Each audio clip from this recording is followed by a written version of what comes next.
I've studied successful people for 40 years, and though the diversity you find among them is astounding, I've found that they are all alike in one way: how they think. That is the one thing that separates successful people from unsuccessful ones. And here's the good news. How successful people think can be learned. If you change your thinking, you can change your life. Why you should change your thinking. It's hard to overstate the value of changing your thinking. Good thinking can do many things for you: generate revenue, solve problems, and create opportunities. It can take you to a whole new level, personally and professionally. It really can change your life. Consider some things you need to know about changing your thinking. 1. Changed thinking is not automatic. Sadly, a change in thinking doesn't happen on its own. Good ideas rarely go out and find someone. If you want to find a good idea, you must search for it. If you want to become a better thinker, you need to work at it. And once you begin to become a better thinker, the good ideas keep coming. In fact, the amount of good thinking you can do at any time depends primarily on the amount of good thinking you are already doing. 2. Changed thinking is difficult. When you hear someone say, "Now this is just off the top of my head," expect dandruff. The only people who believe thinking is easy are those who don't habitually engage in it. Nobel Prize-winning physicist Albert Einstein, one of the best thinkers who ever lived, asserted, "Thinking is hard work. That's why so few do it."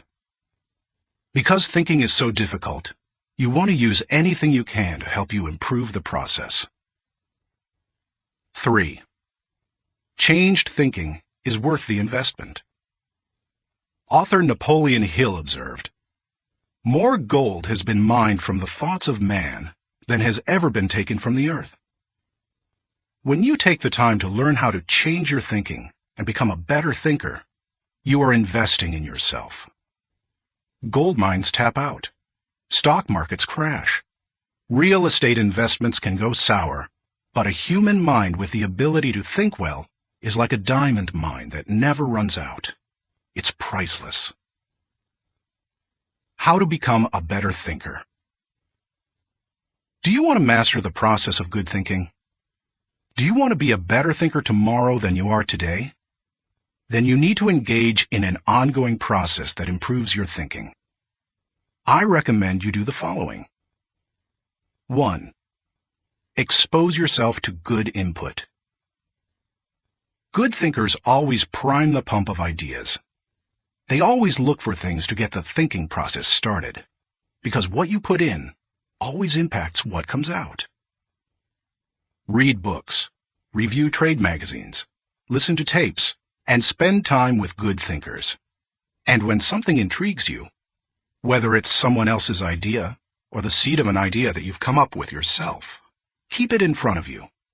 Put it in writing, and keep it somewhere in your favorite thinking place to stimulate your thinking. 2. Expose yourself to good thinkers. Spend time with the right people. As I worked on this section and bounced my ideas off of some key people so that my thoughts would be stretched, I realized something about myself. All of the people in my life whom I consider to be close friends or colleagues are thinkers. Now, I love all people. I try to be kind to everyone I meet, and I desire to add value to as many people as I can through conferences, books, audio lessons, etc. But the people I seek out and choose to spend time with all challenge me with their thinking and their actions. They are constantly trying to grow and learn. That's true of my wife Margaret, my close friends, and the executives who run my companies. Every one of them is a good thinker. The writer of Proverbs observed that sharp people sharpen one another, just as iron sharpens iron. If you want to be a sharp thinker, be around sharp people. 3. Choose to think good thoughts. To become a good thinker, you must become intentional about the thinking process. Regularly put yourself in the right place to think, shape, stretch, and land your thoughts. Make it a priority. Remember, thinking is a discipline. Recently, I had breakfast with Dan Cathy, the president of Chick-fil-A, a fast food chain headquartered in the Atlanta area. I told him that I was working on this book, and I asked him if he made thinking time a high priority. Not only did he say yes, but he told me about what he calls his thinking schedule. It helps him to fight the hectic pace of life that discourages intentional thinking. Dan says he sets aside time just to think for half a day every 2 weeks, for 1 whole day every month, and for 2 or 3 full days every year. Dan explains, "This helps me keep the main thing, since I am so easily distracted." You may want to do something similar, or you can develop a schedule and method of your own. No matter what you choose to do, go to your thinking place, take paper and pen, and make sure you capture your ideas in writing. 4. Act on your good thoughts. Ideas have a short shelf life. You must act on them before the expiration date. World War I flying ace Eddie Rickenbacker said it all when he remarked, "I can give you a 6-word formula for success. Think things through, then follow through." 5. Allow your emotions to create another good thought. To start the thinking process, you cannot rely on your feelings. In Failing Forward, I wrote that you can act your way into feeling long before you can feel your way into action. If you wait until you feel like doing something, you will likely never accomplish it. The same is true for thinking. You cannot wait until you feel like thinking to do it. However, I found that once you engage in the process of good thinking, you can use your emotions to feed the process and create mental momentum. Try it for yourself. After you go through the disciplined process of thinking and enjoy some success, allow yourself to savor the moment and try riding the mental energy of that success. If you're like me, it's likely to spur additional thoughts and productive ideas. 6. Repeat the process.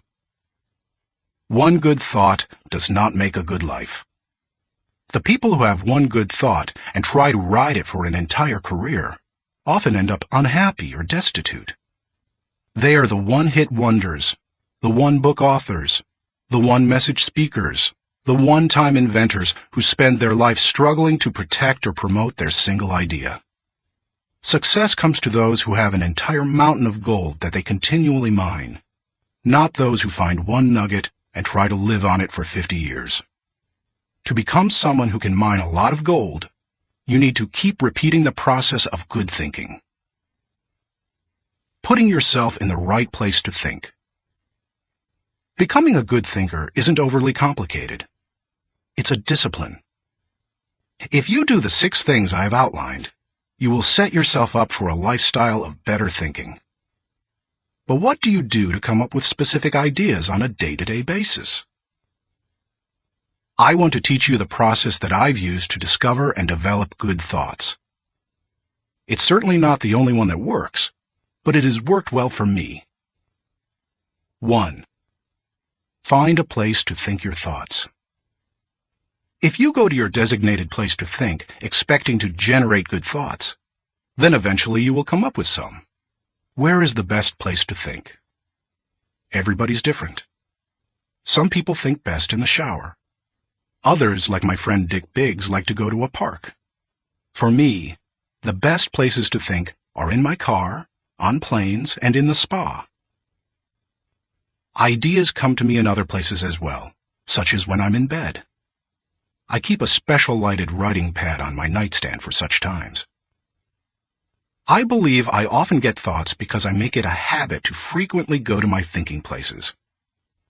If you want to consistently generate ideas, you need to do the same thing. Find a place where you can think and plan to capture your thoughts on paper so that you don't lose them. When I found a place to think my thoughts found a place in me. 2. Find a place to shape your thoughts. Rarely do ideas come fully formed and completely worked out.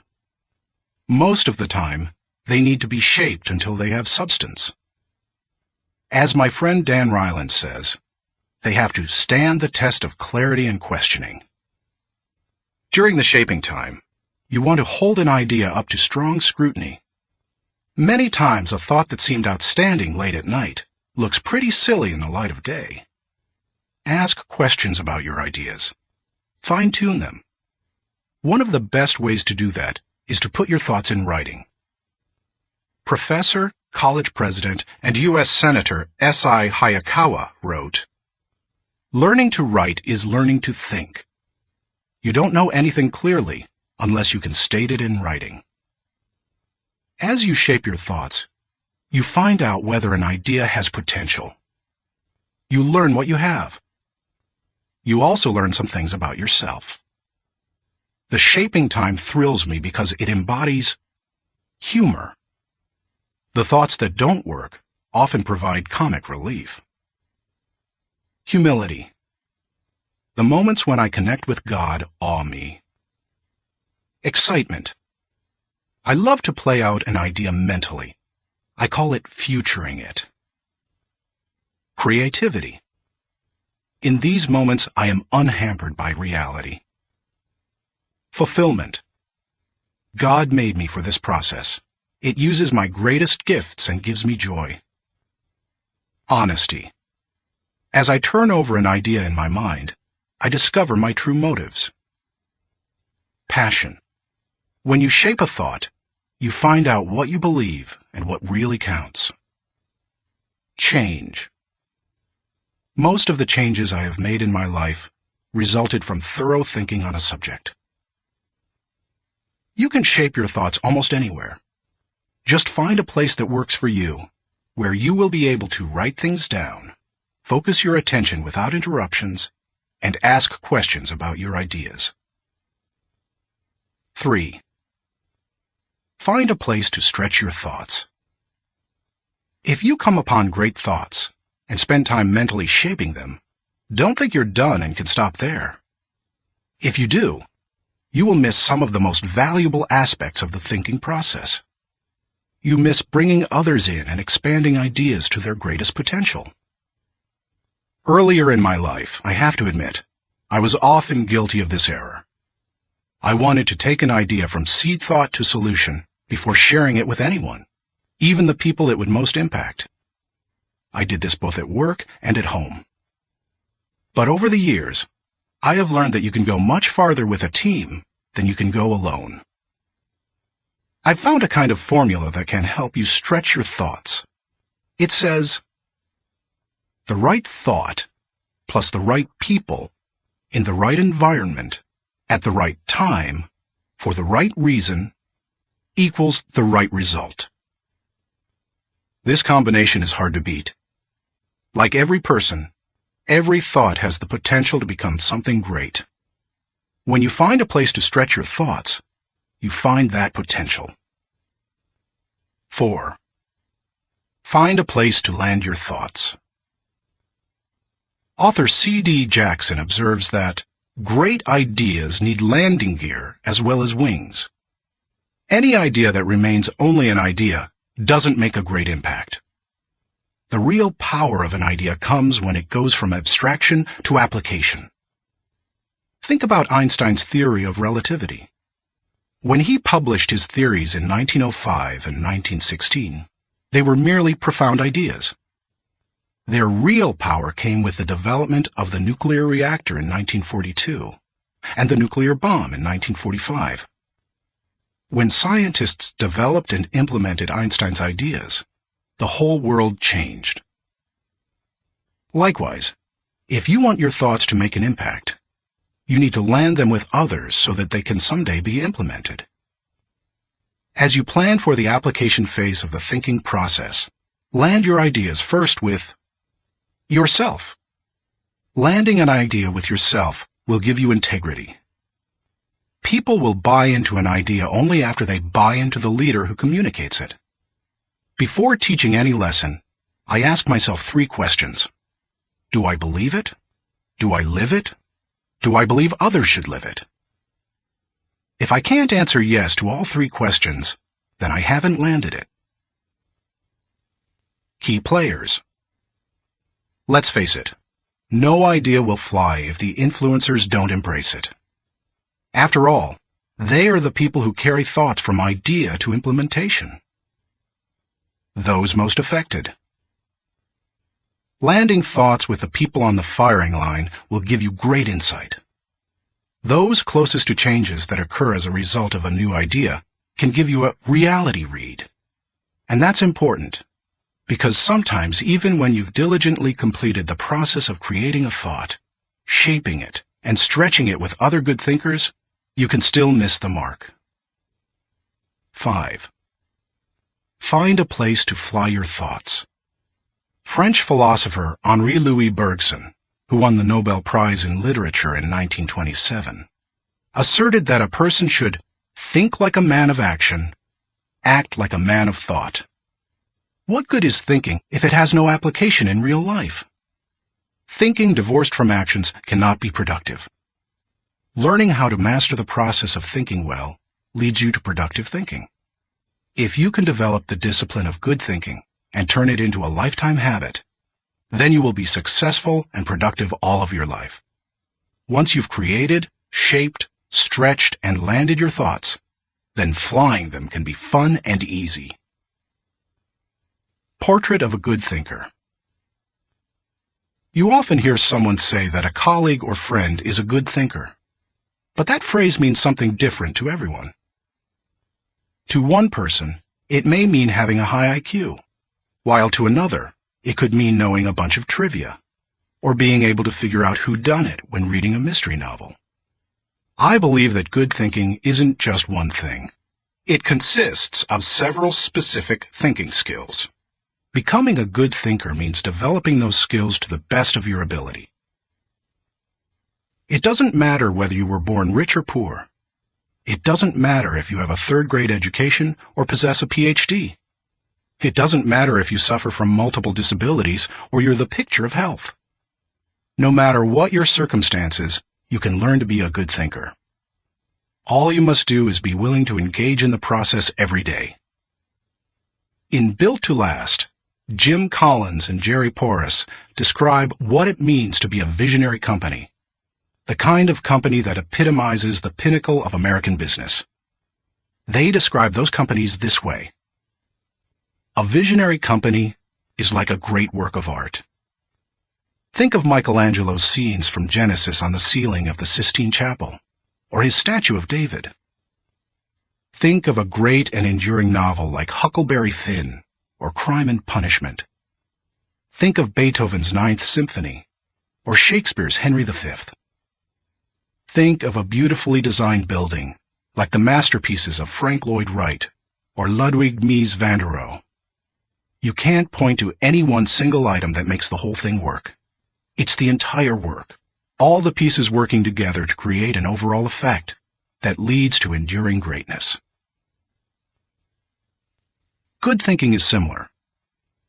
You need all the thinking pieces to become the kind of person who can achieve great things. Those pieces include the following 11 skills. Seeing the wisdom of big picture thinking. Unleashing the potential of focused thinking. Discovering the joy of creative thinking. Recognizing the importance of realistic thinking. Releasing the power of strategic thinking. Feeling the energy of possibility thinking. Embracing the lessons of reflective thinking. Questioning the acceptance of popular thinking. Encouraging the participation of shared thinking. Experiencing the satisfaction of unselfish thinking. Enjoying the return of bottom-line thinking. As you read the chapters dedicated to each kind of thinking, you will discover that they do not try to tell you what to think. They attempt to teach you how to think. As you become acquainted with each skill, you will find that some you do well, others you don't. Learn to develop each of those kinds of thinking, and you will become a better thinker. Master all that you can, including the process of shared thinking, which helps you compensate for your weak areas, and your life will change. How successful people think. Chapter 1. Cultivate big picture thinking. Where success is concerned, people are not measured in inches or pounds or college degrees or family background. They are measured by the size of their thinking. David Schwartz. Big picture thinking can benefit any person in any profession. When somebody like Jack Welch tells a GE employee that the ongoing relationship with a customer is more important than the sale of an individual product, he's reminding them of the big picture. When two parents are fed up with potty training, poor grades, or fender benders, and one reminds the other that the current difficult time is only a temporary season, then they benefit from thinking big picture. Real estate developer Donald Trump quipped, "You have to think anyway, so why not think big?" Big picture thinking brings wholeness and maturity to a person's thinking. It brings perspective. It's like making the frame of a picture bigger, in the process expanding not only what you can see, but what you are able to do. Spend time with big picture thinkers, and you will find that they learn continually. Big picture thinkers are never satisfied with what they already know. They are always visiting new places, reading new books, meeting new people, learning new skills. And because of that practice, they often are able to connect the unconnected. They are lifelong learners. To help me maintain a learner's attitude, I spend a few moments every morning thinking about my learning opportunities for the day. As I review my calendar and to-do list, knowing whom I will meet that day, what I will read, which meetings I will attend, I note where I am most likely to learn something. Then I mentally cue myself to look attentively for something that will improve me in that situation. If you desire to keep learning, I want to encourage you to examine your day and look for opportunities to learn. Listen intentionally. An excellent way to broaden your experience is to listen to someone who has expertise in an area where you don't. I search for such opportunities. One year I spoke to about 900 coaches and scouts at the Senior Bowl, where graduating football players participate in their last college game. I had the opportunity, along with my son-in-law Steve Miller, to have dinner with NFL head coaches Dave Wanstead and Butch Davis. It's not often that you get such an opportunity, so I asked them questions about teamwork and spent a lot of time listening to them. At the end of the evening, as Steve and I were walking to our car, he said to me, "John, I bet you asked those coaches 100 questions tonight." "If I'm going to learn and grow," I replied, "I must know what questions to ask and know how to apply the answers to my life." Listening has taught me a lot more than talking. When you meet with people, it's good to have an agenda so that you can learn. It's a great way to partner with people who can do things you can't. Big picture thinkers recognize that they don't know lots of things. They frequently ask penetrating questions to enlarge their understanding and thinking. If you want to become a better big picture thinker, then become a good listener. Look expansively. Writer Henry David Thoreau wrote, "Many an object is not seen, though it falls within the range of our visual ray, because it does not come within the range of our intellectual ray." Human beings habitually see their own world first. For example, when people arrive at a leadership conference put on by my company, Enjoy, they want to know where they're going to park, whether they will be able to get a good and comfortable seat, whether the speaker will be on, and if the breaks will be spaced right. When I arrive to speak at the same conference, I want to know that the lighting is good, the sound equipment is operating effectively, whether the speaker's platform will be close enough to the people, etc. Who you are determines what you see and how you think. Big picture thinkers realize there is a world out there besides their own, and they make an effort to get outside of themselves and see other people's worlds through their eyes.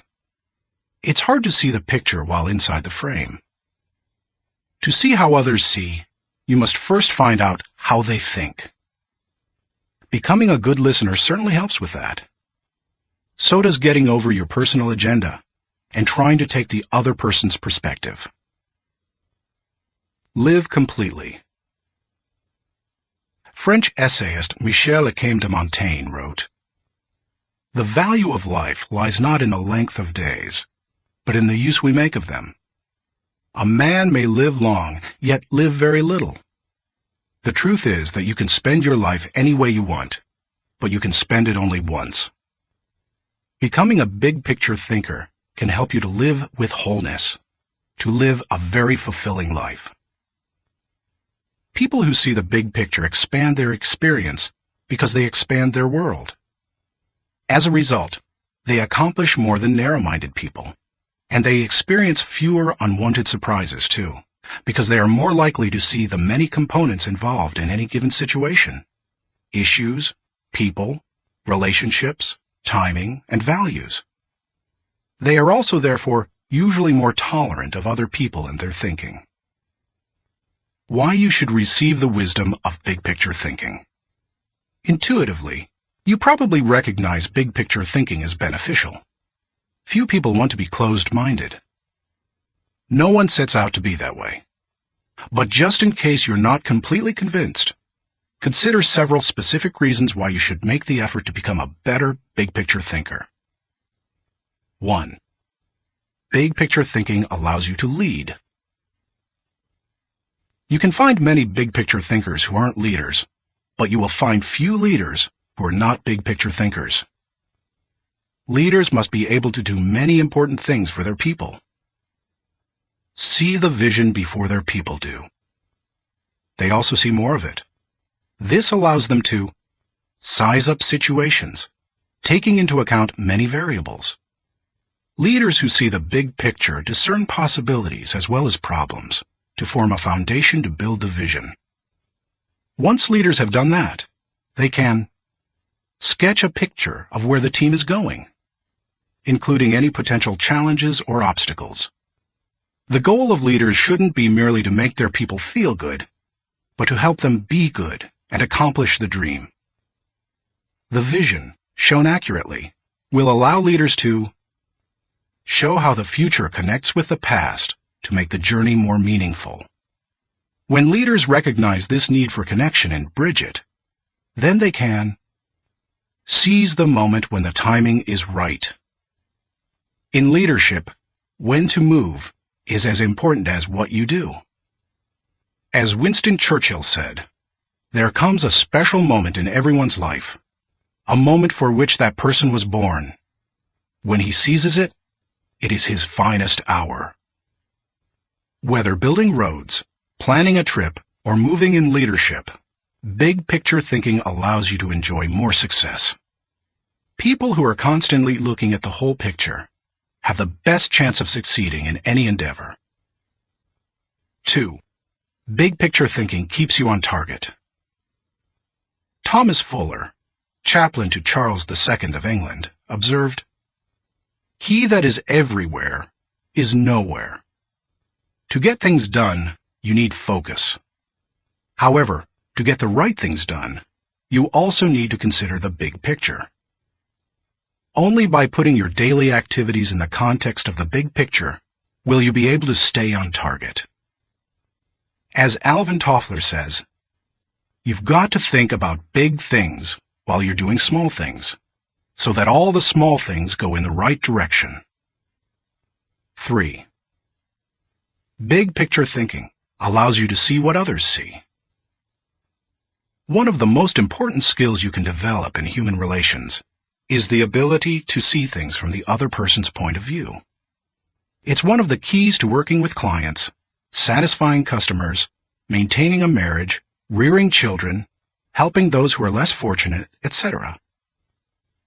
All human interactions are enhanced by the ability to put yourself in another person's shoes. How? Look beyond yourself, your own interests, and your own world. When you work to consider an issue from every possible angle, examine it in the light of another's history, discover the interests and concerns of others, and try to set aside your own agenda, you begin to see what others see. And that is a powerful thing. 4. Big picture thinking promotes teamwork. If you participate in any kind of team activity, then you know how important it is that team members see the whole picture, not just their own part. Anytime a person doesn't know how his work fits with that of his teammates, then the whole team is in trouble. The better the grasp team members have of the big picture, the greater their potential to work together as a team. 5. Big picture thinking keeps you from being caught up in the mundane. Let's face it, some aspects of everyday life are absolutely necessary, but thoroughly uninteresting. Big picture thinkers don't let the grind get to them, because they don't lose sight of the all-important overview. They know that the person who forgets the ultimate is a slave to the immediate. 6. Big picture thinking helps you to chart uncharted territory. Have you ever heard the expression, "We'll cross that bridge when we come to it"? That phrase undoubtedly was coined by someone who had trouble seeing the big picture. The world was built by people who crossed bridges in their minds long before anyone else did. The only way to break new ground or move into uncharted territory is to look beyond the immediate and see the big picture. How to acquire the wisdom of big picture thinking. If you desire to seize new opportunities and open new horizons, then you need to add big picture thinking to your abilities. To become a good thinker, better able to see the big picture, keep in mind the following suggestions. 1. Don't strive for certainty. Big picture thinkers are comfortable with ambiguity. They don't try to force every observation or piece of data into pre-formulated mental cubbyholes. They think broadly and can juggle many seemingly contradictory thoughts in their minds. If you want to cultivate the ability to think big picture, then you must get used to embracing and dealing with complex and diverse ideas. 2. Learn from every experience. Big picture thinkers broaden their outlook by striving to learn from every experience. They don't rest on their successes, they learn from them. More importantly, they learn from their failures. They can do that because they remain teachable. Varied experiences, both positive and negative, help you see the big picture. The greater the variety of experience and success, the more potential to learn you have. If you desire to be a big picture thinker, then get out there and try a lot of things. Take a lot of chances, and take time to learn after every victory or defeat. 3. Gain insight from a variety of people. Big picture thinkers learn from their experiences, but they also learn from experiences they don't have. That is, they learn by receiving insight from others, from customers, employees, colleagues, and leaders.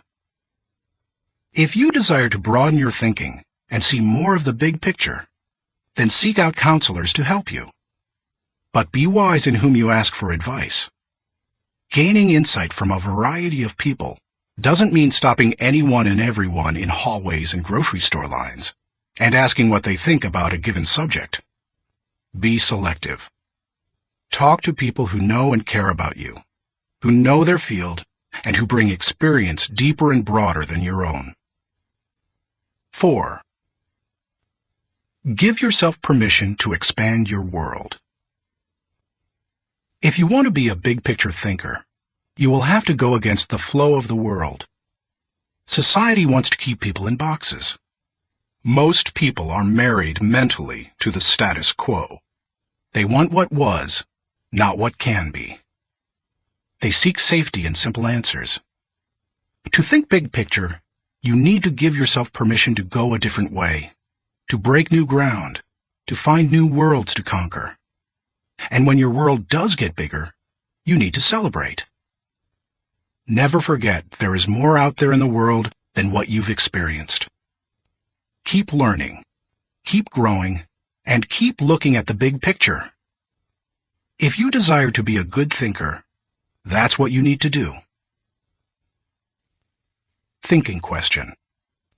Am I thinking beyond myself and my world so that I process ideas with a holistic perspective? Chapter 2. Engage in focused thinking. He did each thing as if he did nothing else. Spoken of novelist Charles Dickens.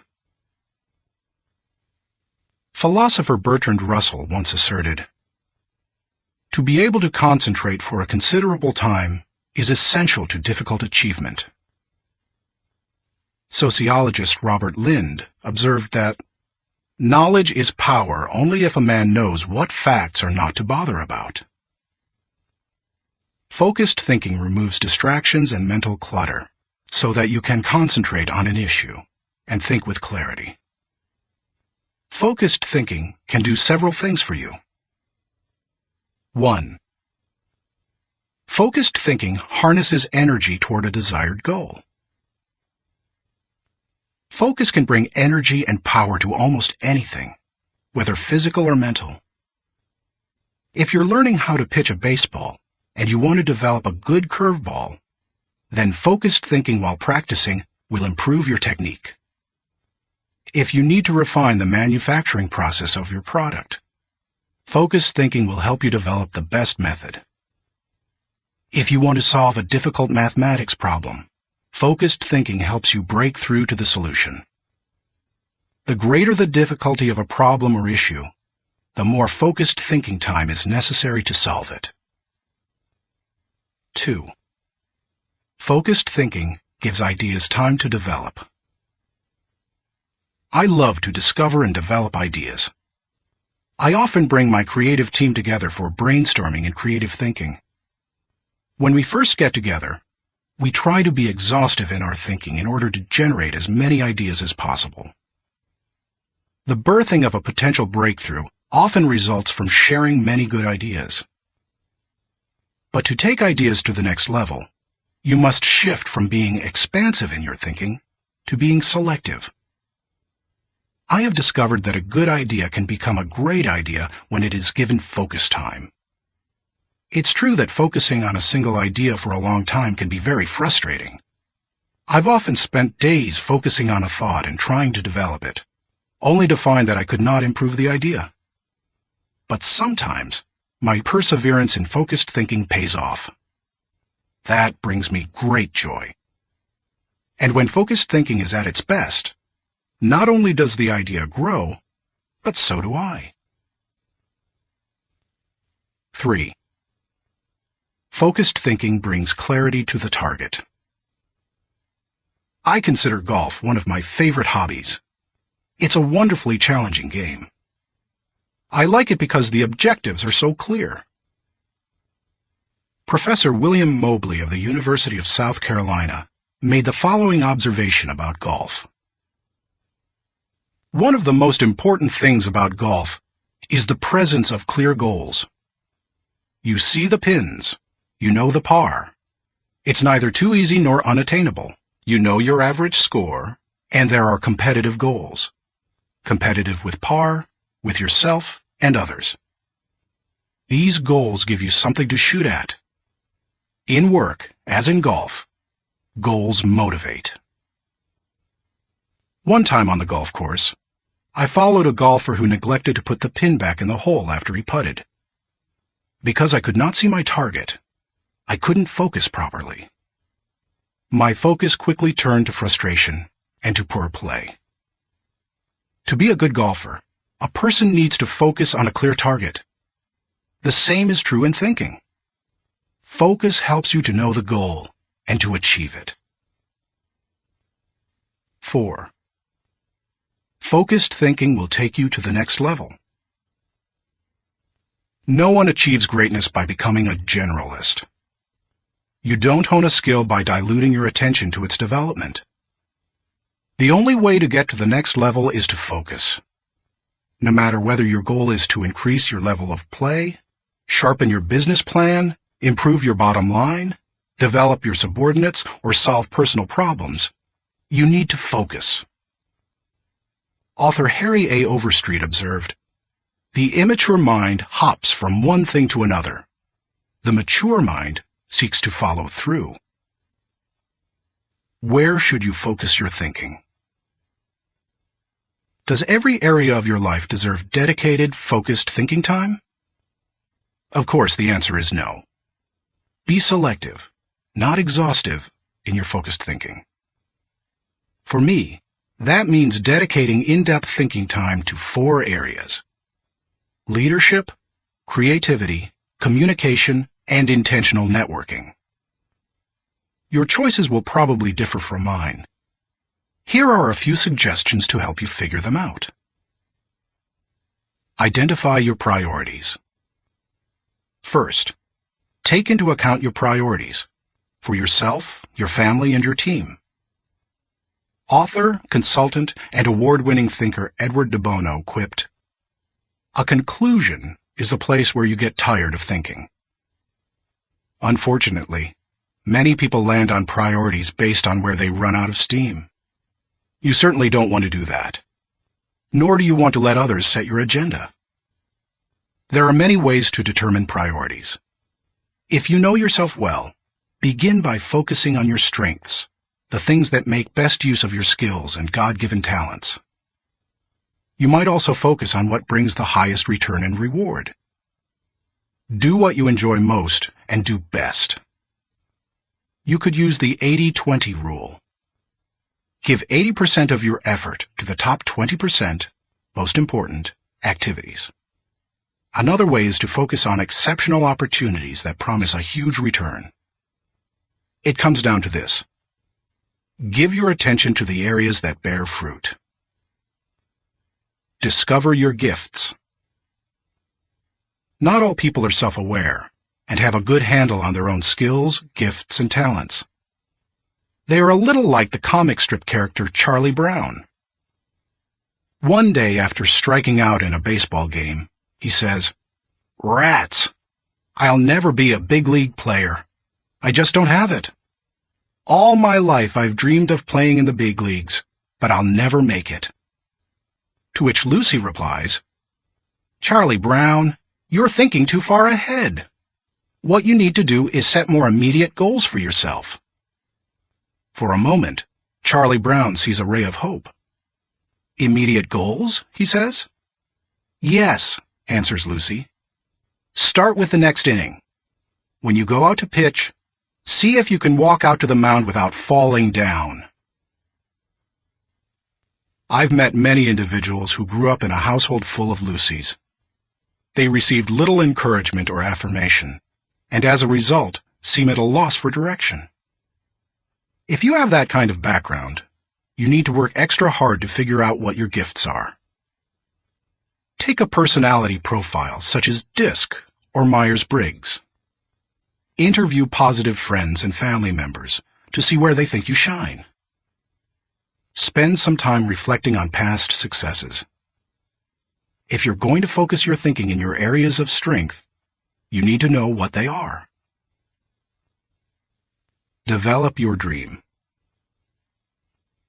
If you want to achieve great things, you need to have a great dream. If you're not sure of your dream, use your focused thinking time to help you discover it. If your thinking has returned to a particular area time after time, you may be able to discover your dream there. Give it more focused time and see what happens. Once you find your dream, move forward without second-guessing. Take the advice of Satchel Paige. Don't look back. Something might be gaining on you. The younger you are, the more likely you will give your attention to many things. That's good, Because if you're young, you're still getting to know yourself, your strengths and weaknesses. If you focus your thinking on only one thing and your aspirations change, then you've wasted your best mental energy. As you get older and more experienced, the need to focus becomes more critical. The farther and higher you go, the more focused you can be, and need to be. How can you stay focused? Once you have a handle on what you should think about, you must decide how to better focus on it. Here are 5 suggestions to help you with the process. 1. Remove distractions. Removing distractions is no small matter in our current culture, but it's critical. How do you do it? First, by maintaining the discipline of practicing your priorities. Don't do easy things first, or hard things first, or urgent things first. Do first things first, the activities that give you the highest return. In that way, you keep the distractions to a minimum. Second, insulate yourself from distractions. I've found that I need blocks of time to think without interruptions. I've mastered the art of making myself unavailable when necessary and going off to my thinking place so that I can work without interruptions. Because of my responsibilities as founder of 3 companies, however, I am always aware of the tension between my need to remain accessible to others as a leader and my need to withdraw from them to think. The best way to resolve the tension is to understand the value of both activities. Walking slowly through the crowd allows me to connect with people and know their needs. Withdrawing from the crowd allows me to think of ways to add value to them. My advice to you is to place value on and give attention to both. If you naturally withdraw, then make sure to get out among people more often. If you're always on the go and rarely withdraw for thinking time, then remove yourself periodically so that you can unleash the potential of focused thinking. And wherever you are, be there. 2. Make time for focused thinking. Once you have a place to think, you need the time to think. Because of the fast pace of our culture, people tend to multitask, but that's not always a good idea. Switching from task to task can cost you up to 40% efficiency. According to researchers, if you're trying to accomplish many things at the same time, you'll get more done by focusing on one task at a time, not by switching constantly from one task to another.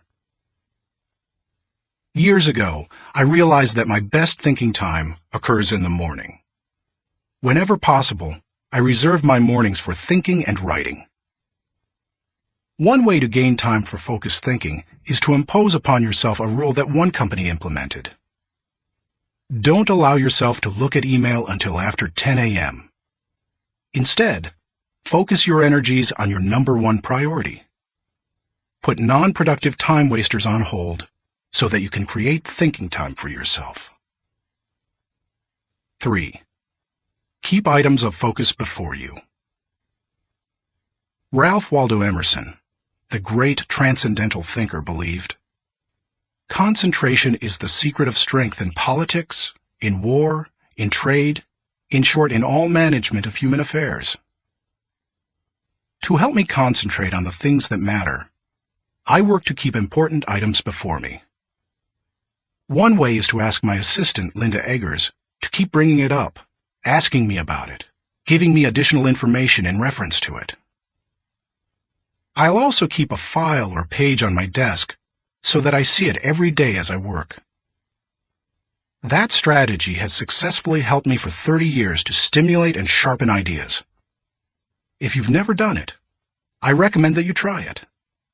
I'll tell you more about it in the section on reflective thinking. 4. Set goals. I believe goals are important. The mind will not focus until it has clear objectives. But the purpose of goals is to focus your attention and give you direction, not to identify a final destination. As you think about your goals, note that they should be clear enough to be kept in focus, close enough to be achieved, helpful enough to change lives. Those guidelines will get you going. And be sure to write down your goals. If they're not written, I can almost guarantee that they're not focused enough. And if you really want to make sure they're focused, take the advice of David Belasco, who says, "If you can't write your idea on the back of my business card, you don't have a clear idea." Even if you look back years from now and think your goals were too small, they will have served their purpose if they provide you with direction. 5. Question your progress. Take a good look at yourself from time to see whether you are actually making progress. That is the most accurate measure of whether you are making the best use of focused thinking. Ask yourself, am I seeing a return for my investment of focused thinking time? Is what I am doing getting me closer to my goals? Am I headed in a direction that helps me to fulfill my commitments, maintain my priorities, and realize my dreams? What are you giving up to go up? No one can go to the highest level and remain a generalist. My dad used to say, "Find the one thing you do well and don't do anything else." I've found that to do well at a few things, I've had to give up many things. As I worked on this chapter, I spent some time reflecting on the kinds of things I've given up. Here are the main ones. I can't know everyone. I love people, and I'm outgoing. Put me into a room full of people and I feel energized. So it goes against my grain to restrict myself from spending time with lots of people. To compensate for that, I've done a couple of things. First, I've chosen a strong inner circle of people. They not only provide tremendous professional help, but they also make life's journey much more pleasant. Second, I ask certain friends to catch me up on what's happening in the lives of other friends. I usually do that when I'm traveling and can't block out the time I would need for focused thinking. I can't do everything.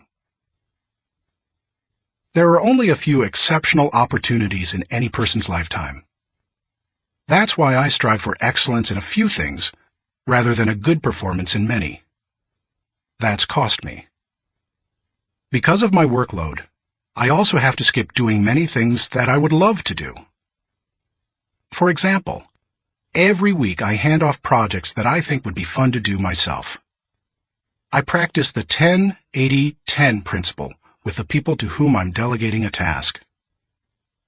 I help with the first 10% by casting vision, laying down parameters, providing resources, and giving encouragement. Then, once they've done the middle 80%, I come alongside them again and help them take whatever it is the rest of the way, if I can. I call it putting the cherry on top. I can't go everywhere. Every conference speaker and author has to travel a lot. Before I began doing much speaking, that seemed like a glamorous life. But after logging several million miles, I know what kind of a toll it can take. Ironically, I still love traveling for pleasure with my wife Margaret. It's one of our great joys. She and I could take 10 vacations a year and enjoy every one of them. Yet we can't because so much of my time is consumed doing what I was called to do. Help people to grow personally and to develop as leaders. I can't be well-rounded. Being focused also keeps me from being well-rounded. I tell people, 99% of everything in life I don't need to know about. I try to focus on the 1% that gives me the highest return. And of the remaining 99, Margaret keeps me aware of whatever I need to know. It's one of the ways I keep from getting totally out of balance in my life. Being willing to give up some of the things you love in order to focus on what has the greatest impact isn't an easy lesson to learn. But the earlier you embrace it, the sooner you can dedicate yourself to excellence in what matters most. Thinking question. Am I dedicated to removing distractions and mental clutter so that I can concentrate with clarity on the real issue? Chapter 3. Harness Creative Thinking. The joy is in creating, not maintaining. Vince Lombardi, NFL Hall of Fame coach. Creativity is pure gold, no matter what you do for a living. Annette Moser-Wellman, author of The 5 Faces of Genius, asserts, "The most valuable resource you bring to your work and to your firm is your creativity. More than what you get done, more than the role you play, more than your title, more than your output, it's your ideas that matter." Despite the importance of a person's ability to think with creativity, few people seem to possess the skill in abundance. If you're not as creative as you would like to be, you can change your way of thinking. Creative thinking isn't necessarily original thinking. In fact, I think people mythologize original thought. Most often, creative thinking is a composite of other thoughts discovered along the way. Even the great artists, whom we consider highly original, learned from their masters, modeled their work on that of others, and brought together a host of ideas and styles to create their own work. Study art, and you will see threads that run through the work of all artists and artistic movements, connecting them to other artists who went before them. Characteristics of creative thinkers. Perhaps you're not even sure what I mean when I ask whether you are a creative thinker. Consider some characteristics that creative thinkers have in common. Creative thinkers value ideas. Annette Moser-Wellman observes, "Highly creative people are dedicated to ideas. They don't rely on their talent alone. They rely on their discipline. Their imagination is like a second skin. They know how to manipulate it to its fullest." Creativity is about having ideas, lots of them. You will have ideas only if you value ideas. Creative thinkers explore options. I've yet to meet a creative thinker who didn't love options. Exploring a multitude of possibilities helps to stimulate the imagination, and imagination is crucial to creativity. As Albert Einstein put it, imagination is more important than knowledge. People who know me well will tell you that I place a very high value on options. Why? Because they provide the key to finding the best answer, not the only answer. Good thinkers come up with the best answers. They create backup plans that provide them with alternatives. They enjoy freedom that others do not possess, and they will influence and lead others. Creative thinkers embrace ambiguity. Writer H.L. Mencken said, "It is the dull man who is always sure, and the sure man who is always dull." Creative people don't feel the need to stamp out uncertainty. They see all kinds of inconsistencies and gaps in life, and they often take delight in exploring those gaps, or in using their imagination to fill them in.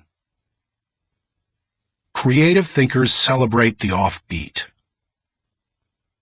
Creativity, by its very nature, often explores off the beaten path and goes against the grain.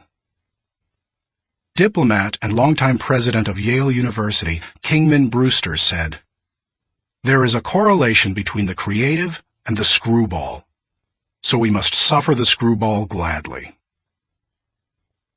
To foster creativity in yourself or others, be willing to tolerate a little oddness. Creative thinkers connect the unconnected.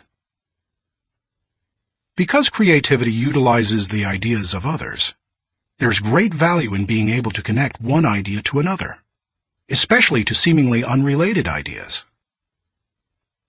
Graphic designer Tim Hansen says, "Creativity is especially expressed in the ability to make connections, to make associations, to turn things around and express them in a new way. Creating additional thoughts is like taking a trip in your car. You may know where you are going, but only as you move toward your destination can you see and experience things in a way not possible before you started. Creative thinking works something like this. Think, then collect, then create, then correct, then connect. Once you begin to think, you are free to collect. You ask yourself, what material relates to this thought? Once you have the material, you ask, what ideas can make the thought better? That can start to take an idea to the next level. After that, you can correct or refine it by asking, what changes can make these ideas better? Finally, you connect the ideas by positioning them in the right context to make the thought complete and powerful. Creative thinkers don't fear failure. Creativity demands the ability to be unafraid of failure, because creativity equals failure. You may be surprised to hear such a statement, but it's true. Charles Frankel asserts that anxiety is the essential condition of intellectual and artistic creation. Creativity requires a willingness to look stupid. It means getting out on a limb, knowing that the limb often breaks. Creative people know these things and still keep searching for new ideas. They just don't let the ideas that don't work prevent them from coming up with more ideas that do work. Why you should discover the joy of creative thinking. Creativity can improve a person's quality of life. Here are 5 specific things creative thinking has the potential to do for you. 1. Creative thinking adds value to everything. Wouldn't you enjoy a limitless reservoir of ideas that you could draw upon at any time? That's what creative thinking gives you. For that reason, no matter what you are currently able to do, creativity can increase your capabilities. Creativity is being able to see what everybody else has seen and think what nobody else has thought, so that you can do what nobody else has done. Sometimes, creative thinking lies along the lines of invention, where you break new ground. Other times, it moves along the lines of innovation, which helps you to do old things in a new way. But either way, it's seeing the world through sufficiently new eyes so that new solutions appear. That always adds value. 2. Creative thinking compounds. Over the years, I've found that creative thinking is hard work, but creative thinking compounds, given enough time and focus. Perhaps more than any other kind of thinking, creative thinking builds on itself and increases the creativity of the thinker. Poet Maya Angelou observed, "You can't use up creativity. The more you use, the more you have." Sadly, too often creativity is smothered rather than nurtured. There has to be a climate in which new ways of thinking, perceiving, questioning are encouraged. If you cultivate creative thinking in an environment that nurtures creativity, there's no telling what kind of ideas you can come up with. I'll talk more on that later. 3. Creative thinking draws people to you and your ideas. Creativity is intelligence having fun. People admire intelligence, and they are always attracted to fun, so the combination is fantastic. If anyone could be said to have fun with his intelligence, it was Leonardo da Vinci. The diversity of his ideas and expertise staggers the mind. He was a painter, architect, sculptor, anatomist, musician, inventor, and engineer. The term Renaissance man was coined because of him. Just as people were drawn to Da Vinci and his ideas during the Renaissance, they are drawn to creative people today. If you cultivate creativity, you will become more attractive to other people, and they will be drawn to you. 4. Creative thinking helps you learn more. Author and creativity expert Ernie Zielinski says, "Creativity is the joy of not knowing it all. The joy of not knowing it all refers to the realization that we seldom, if ever, have all the answers. We always have the ability to generate more solutions to just about any problem. Being creative is being able to see or imagine a great deal of opportunity to life's problems. Creativity is having options." It almost seems too obvious to say, but if you are always actively seeking new ideas, you will learn. Creativity is teachability. It's seeing more solutions than problems. And the greater the quantity of thoughts, the greater the chance for learning something new. 5. Creative thinking challenges the status quo. If you desire to improve your world, or even your own situation, then creativity will help you. The status quo and creativity are incompatible. Creativity and innovation always walk hand in hand. How to discover the joy of creative thinking. At this point, you may be saying, "Okay, I'm convinced that creative thinking is important. But how do I find the creativity within me? How do I discover the joy of creative thought?" Here are 5 ways to do it. 1. Remove creativity killers. Economics professor and humor author Stephen Leacock said, "Personally, I would sooner have written Alice in Wonderland than the whole Encyclopedia Britannica." He valued the warmth of creativity over cold facts. If you do too, then you need to eliminate attitudes that devalue creative thinking. Take a look at the following phrases. They are almost guaranteed to kill creative thinking anytime you hear or think them. "I'm not a creative person." "Follow the rules." "Don't ask questions."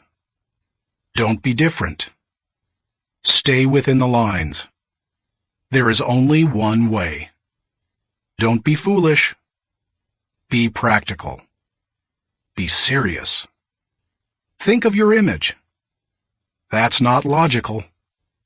"It's not practical." "It's never been done." "It can't be done." "It didn't work for them." "We tried that before." "It's too much work." "We can't afford to make a mistake." "It will be too hard to administer." "We don't have the time." "We don't have the money." "Yes, but..." Play is frivolous. Failure is final. If you think you have a great idea, don't let anyone talk you out of it, even if it sounds foolish. Don't let yourself or anyone else subject you to creativity killers. After all, you can't do something new and exciting if you force yourself to stay in the same old rut. Don't just work harder at the same old thing. Make a change. 2. Think creatively by asking the right questions. Creativity is largely a matter of asking the right questions. Management trainer Sir Anthony Jay said, "The uncreative mind can spot wrong answers, but it takes a creative mind to spot wrong questions." Wrong questions shut down the process of creative thinking. They direct thinkers down the same old path, or they chide them into believing that thinking isn't necessary at all. To stimulate creative thinking, ask yourself questions such as, why must it be done this way? What is the root problem? What are the underlying issues? What does this remind me of? What is the opposite? What metaphor or symbol helps to explain it? Why is it important? What's the hardest or most expensive way to do it? Who has a different perspective on this? What happens if we don't do it at all? You get the idea. And you can probably come up with better questions yourself. Physicist Tom Hirschfeld observed, "If you don't ask why this often enough, somebody will ask, why you? If you want to think creatively, you must ask good questions. You must challenge the process. 3. Develop a creative environment. Charlie Brower said, "A new idea is delicate. It can be killed by a sneer or a yawn. It can be stabbed to death by a quip and worried to death by a frown on the right man's brow. Negative environments kill thousands of great ideas every minute." A creative environment, on the other hand, becomes like a greenhouse where ideas get seeded, sprout up, and flourish. A creative environment encourages creativity. David Hills says, "Studies of creativity suggest that the biggest single variable of whether or not employees will be creative is whether they perceive they have permission. When innovation and good thinking are openly encouraged and rewarded, then people see that they have permission to be creative." A creative environment places a high value on trust among team members and individuality. Creativity always risks failure. That's why trust is so important to creative people. In the creative process, trust comes from people working together, from knowing that people on the team have experience launching successful, creative ideas, and from the assurance that creative ideas won't go to waste because they will be implemented. A creative environment embraces those who are creative.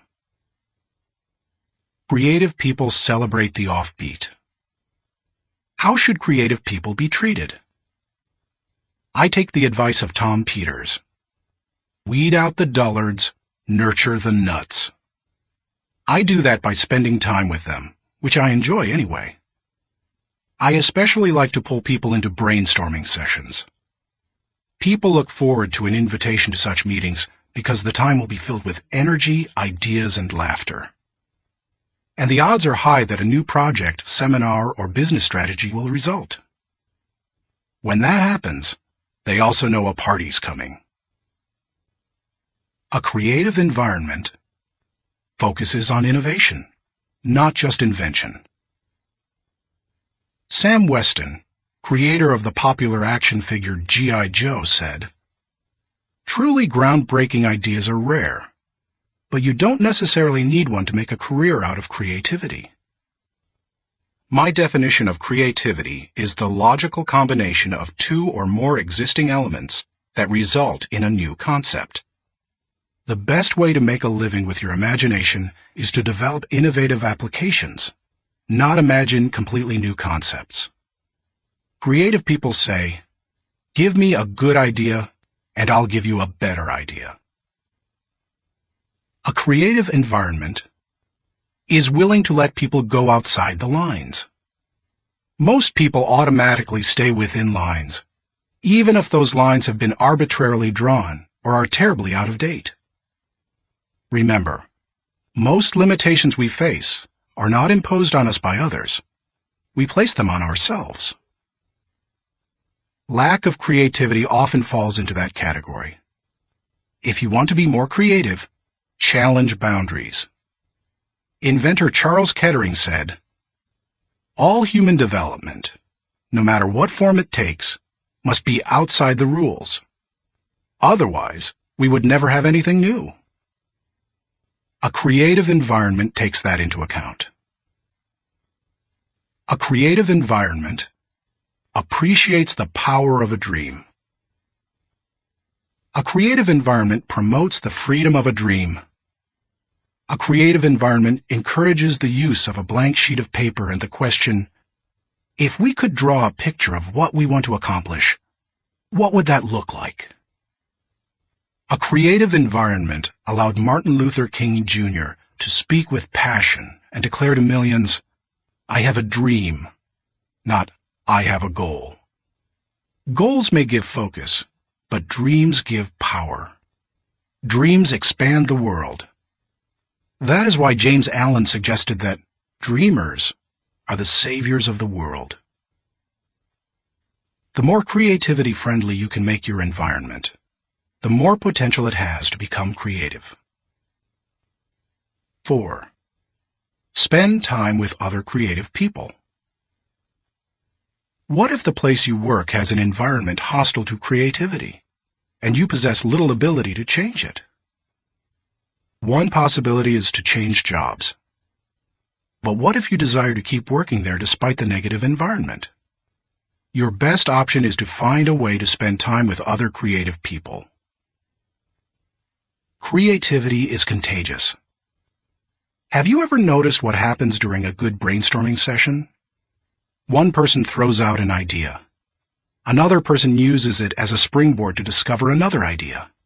Someone else takes it in yet another, even better direction. Then somebody grabs hold of it and takes it to a whole new level. The interplay of ideas can be electric. I have a strong group of creative individuals in my life. I make sure to spend regular time with them. When I leave them, I always feel energized. I'm full of ideas, and I see things differently. They truly are indispensable to my life. It's a fact that you begin to think like the people you spend a lot of time with. The more time you can spend with creative people, engaging in creative activities, the more creative you will become. 5. Get out of your box. Actress Katharine Hepburn remarked, "If you obey all the rules, you will miss all the fun." While I don't think it's necessary to break all the rules, many are in place to protect us, I do think it's unwise to allow self-imposed limitations to hinder us. Creative thinkers know that they must repeatedly break out of the box of their own history and personal limitations in order to experience creative breakthroughs. The most effective way to help yourself get out of the box is to expose yourself to new paradigms. One way you can do that is by traveling to new places. Explore other cultures, countries, and traditions. Find out how people very different from you live and think. Another is to read on new subjects. I'm naturally curious and love to learn, but I still have a tendency to read books only on my favorite subjects, such as leadership. I sometimes have to force myself to read books that broaden my thinking, because I know it's worth it. If you want to break out of your own box, get into somebody else's. Read broadly. Many people mistakenly believe that if individuals aren't born with creativity, they will never be creative. But you can see from the many strategies and examples I've given that creativity can be cultivated in the right supportive environment. Thinking question. Am I working to break out of my box of limitations so that I explore ideas and options to experience creative breakthroughs? Chapter 4. Employ realistic thinking. The first responsibility of a leader is to define reality. Max Dupree, Chairman of the Board of Herman Miller Incorporated.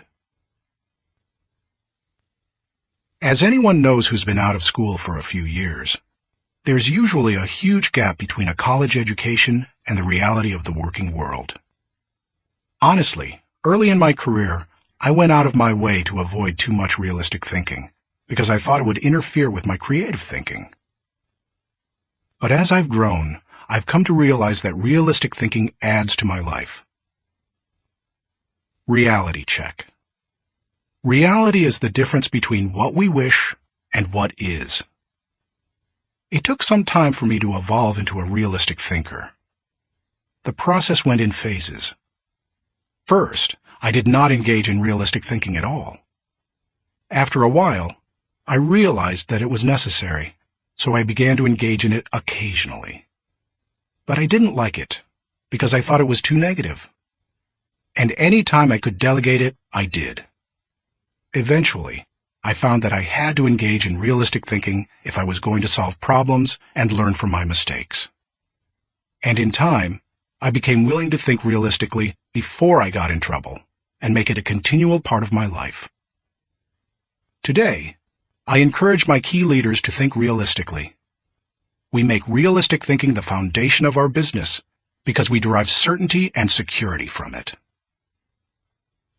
Why you should recognize the importance of realistic thinking. If you're a naturally optimistic person as I am, you may not possess great desire to become a more realistic thinker. But cultivating the ability to be realistic in your thinking will not undermine your faith in people, nor will it lessen your ability to see and seize opportunities. Instead, it will add value to you in other ways. 1. Realistic thinking minimizes downside risk. Actions always have consequences. Realistic thinking helps you to determine what those consequences could be. And that's crucial, because only by recognizing and considering consequences can you plan for them. If you plan for the worst-case scenario, you can minimize the downside risk. 2. Realistic thinking gives you a target and a game plan. I've known business people who were not realistic thinkers. Here's the good news. They were very positive and had a high degree of hope for their business. Here's the bad news. Hope is not a strategy. Realistic thinking leads to excellence in leadership and management because it requires people to face reality. They begin to define their target and develop a game plan to hit it. When people engage in realistic thinking, they also begin to simplify practices and procedures, which results in better efficiency. Truthfully, in business, only a few decisions are important. Realistic thinkers understand the difference between the important decisions and those that are merely necessary in the normal course of business. The decisions that matter relate directly to your purpose. James Allen was right when he wrote, "Until thought is linked with purpose, there is no intelligent accomplishment." 3. Realistic thinking is a catalyst for change. People who rely on hope for their success rarely make change a high priority. If you have only hope, you imply that achievement and success are out of your hands. It's a matter of luck or chance. Why bother changing? Realistic thinking can dispel that kind of wrong attitude. There's nothing like staring reality in the face to make a person recognize the need for change. Change alone doesn't bring growth, but you cannot have growth without change. 4. Realistic thinking provides security. Anytime you have thought through the worst that can happen, and you have developed contingency plans to meet it, you become more confident and secure. It's reassuring to know that you are unlikely to be surprised. Disappointment is the difference between expectations and reality. Realistic thinking minimizes the difference between the two. 5. Realistic thinking gives you credibility. Realistic thinking helps people to buy into the leader and his or her vision. Leaders continually surprised by the unexpected soon lose credibility with their followers. On the other hand, leaders who think realistically and plan accordingly position their organizations to win. That gives their people confidence in them. The best leaders ask realistic questions before casting vision. They ask themselves things like, is it possible? Does this dream include everyone or just a few? Have I identified and articulated the areas that will make this dream difficult to achieve? 6. Realistic thinking provides a foundation to build on. Thomas Edison observed, "The value of a good idea is in using it." The bottom line on realistic thinking is that it helps you to make an idea usable by taking away the wish factor. Most ideas and efforts don't accomplish their intended results because they rely too much on what we wish rather than what is. You can't build a house in midair.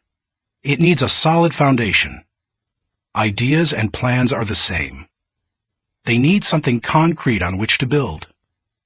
Realistic thinking provides that solid foundation. 7. Realistic thinking is a friend to those in trouble. If creativity is what you would do if you were unafraid of the possibility of failure, then reality is dealing with failure if it does happen. Realistic thinking gives you something concrete to fall back on during times of trouble, which can be very reassuring. Certainty in the midst of uncertainty brings stability. 8.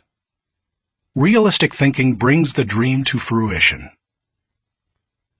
British novelist John Galsworthy wrote, "Idealism increases in direct proportion to one's distance from the problem.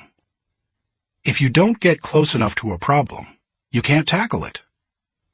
If you don't take a realistic look at your dream and what it will take to accomplish it, you will never achieve it." Realistic thinking helps to pave the way for bringing any dream to fruition. How to recognize the importance of realistic thinking. Because I'm naturally optimistic rather than realistic, I've had to take concrete steps to improve my thinking in this area. Here are 5 things I do to improve my realistic thinking. 1. Develop an appreciation for truth. I could not develop as a realistic thinker until I gained an appreciation for realistic thinking. And that means learning to look at and enjoy truth. President Harry S. Truman said, "I never give 'em hell.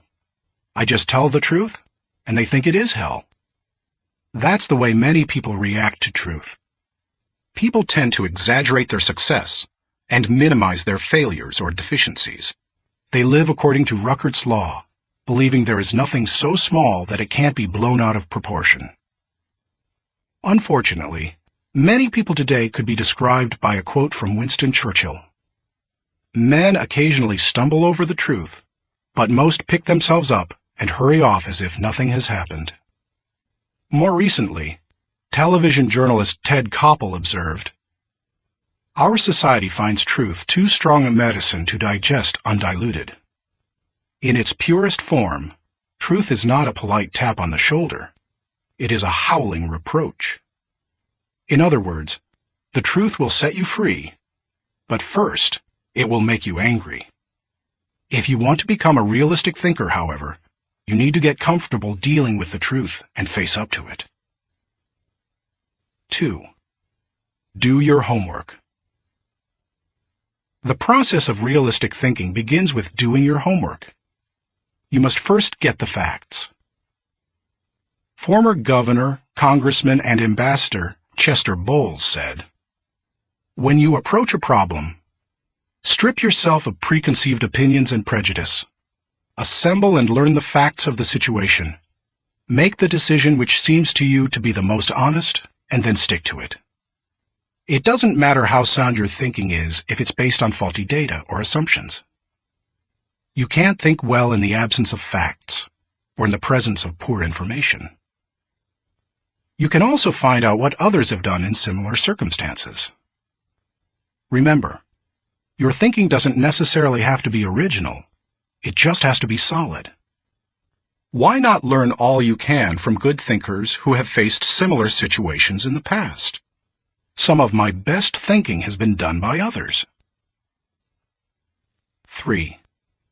Think through the pros and cons.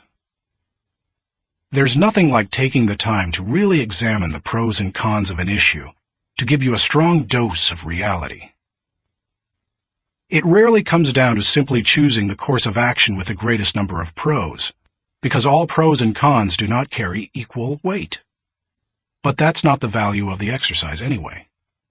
Rather, it helps you to dig into the facts, examine an issue from many angles, and really count the cost of a possible course of action. 4. Picture the worst-case scenario.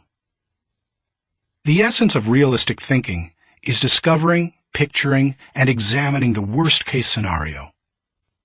Ask yourself questions such as, what if sales fall short of projections? What if revenue hits rock bottom? Not an optimist's rock bottom, but real rock bottom. What if we don't win the account? What if the client doesn't pay us? What if we have to do the job short-handed? What if our best player gets sick?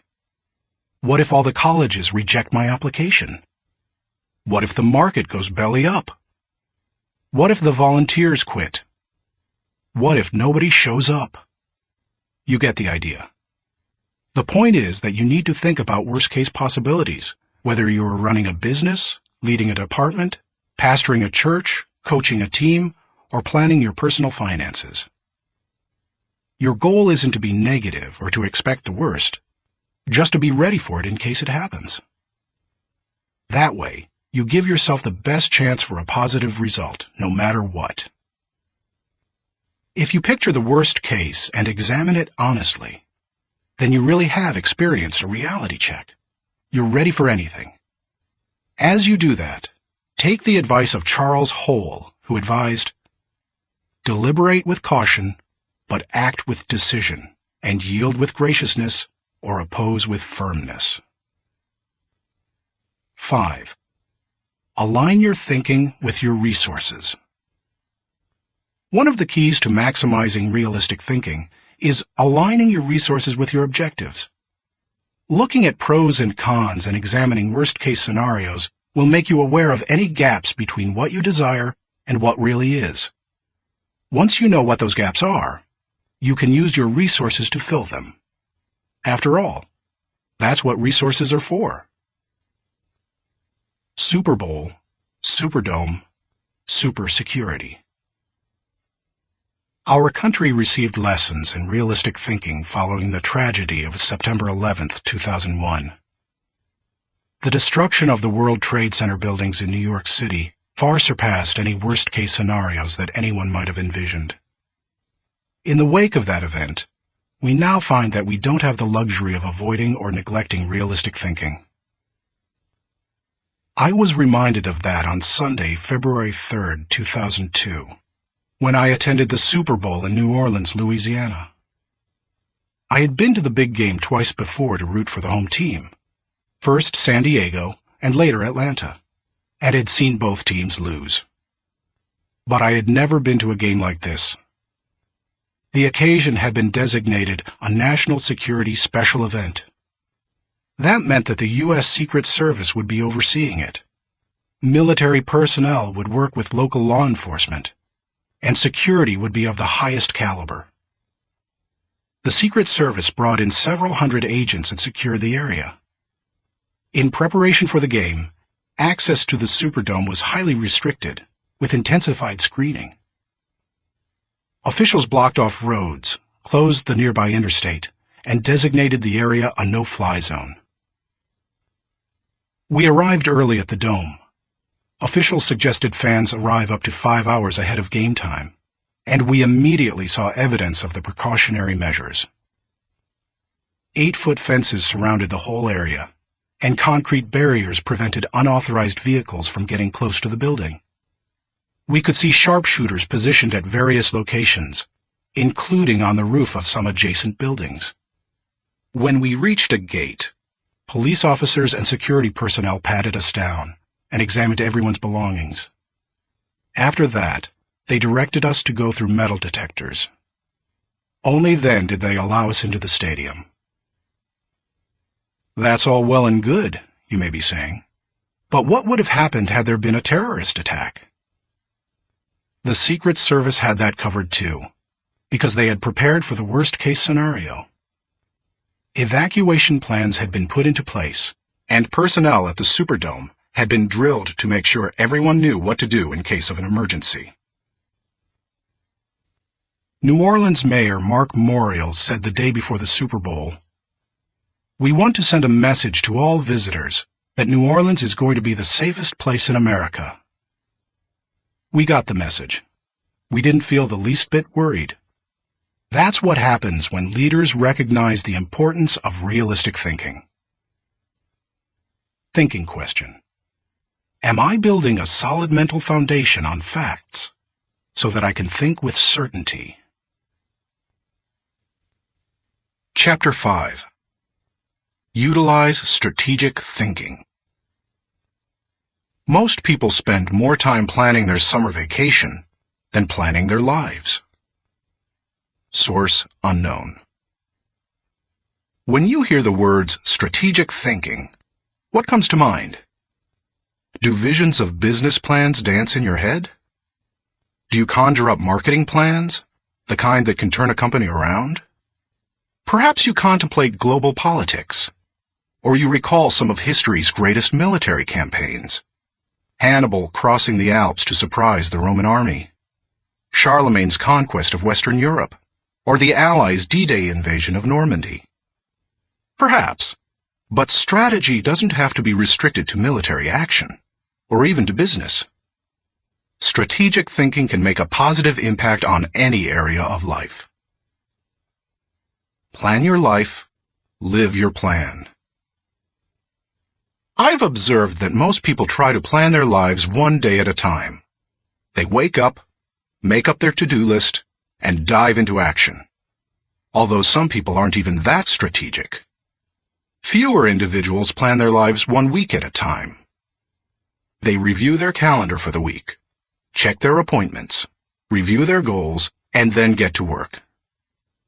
They generally outachieve most of their daily planning colleagues. I try to take planning one step further. At the beginning of every month, I spend half a day working on my calendar for the next 40 days. 40 days works for me rather than just 30.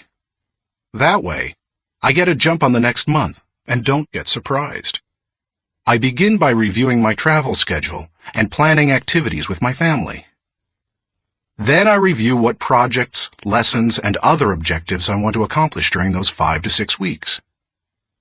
Then I start blocking out days and times for thinking, writing, working, meeting with people, etc. I set times to do fun things, such as seeing a show, watching a ball game, or playing golf. I also set aside small blocks of time to compensate for the unexpected.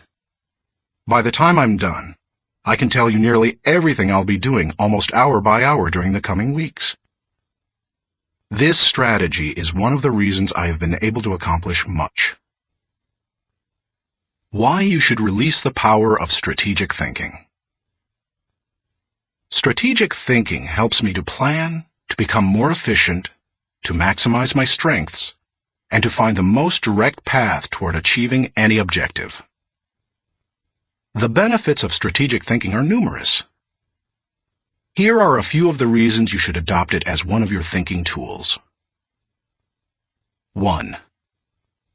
Strategic thinking simplifies the difficult. Strategic thinking is really nothing more than planning on steroids. Spanish novelist Miguel de Cervantes said, "The man who is prepared has his battle half fought." Strategic thinking takes complex issues and long-term objectives, which can be very difficult to address, and breaks them down into manageable sizes. Anything becomes simpler when it has a plan. Strategic thinking can also help you simplify the management of everyday life. I do that by using systems, which are nothing more than good strategies repeated. I am well known among pastors and other speakers for my filing system. Writing a lesson or speech can be difficult, but because I use my system to file quotes, stories, and articles, when I need something to flesh out or illustrate a point, I simply go to one of my 1,200 files and find a good piece of material that works. Just about any difficult task can be made simpler with strategic thinking. 2. Strategic thinking prompts you to ask the right questions. Do you want to break down complex or difficult issues? Then ask questions. Strategic thinking forces you through this process. Take a look at the following questions developed by my friend Bob Beal, the author of Master Planning. Direction. What should we do next? Why? Organization. Who is responsible for what? Who is responsible for whom? Do we have the right people in the right places? Cash. What is our projected income, expense, net? Can we afford it? How can we afford it? Tracking. Are we on target? Overall evaluation. Are we achieving the quality we expect and demand of ourselves? Refinement. How can we be more effective and more efficient, move toward the ideal? These may not be the only questions you need to ask to begin formulating a strategic plan, but they are certainly a good start. 3. Strategic thinking prompts customization. General George S. Patton observed, "Successful generals make plans to fit circumstances, but do not try to create circumstances to fit plans." All good strategic thinkers are precise in their thinking. They try to match the strategy to the problem, because strategy isn't a one-size-fits-all proposition. Sloppy or generalized thinking is an enemy of achievement. The intention to customize in strategic thinking forces a person to go beyond vague ideas and engage in specific ways to go after a task or problem. It sharpens the mind. 4. Strategic thinking prepares you today for an uncertain tomorrow. Strategic thinking is the bridge that links where you are to where you want to be. It gives direction and credibility today and increases your potential for success tomorrow. It is, as Mary Webb suggests, like saddling your dreams before you ride them. 5. Strategic thinking reduces the margin of error. Anytime you shoot from the hip or go into a totally reactive mode, you increase your margin for error. It's like a golfer stepping up to a golf ball and hitting it before lining up the shot. Misaligning a shot by just a few degrees can send the ball 100 yards off target. Strategic thinking, however, greatly reduces that margin for error. It lines up your actions with your objectives, just as lining up a shot in golf helps you to put the ball closer to the pin. The better aligned you are with your target, the better the odds that you will be going in the right direction. 6. Strategic thinking gives you influence with others.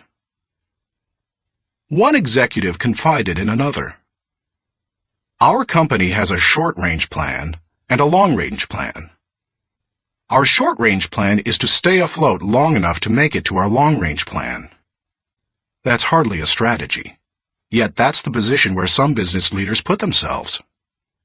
There's more than one problem with neglecting strategic thinking in that way.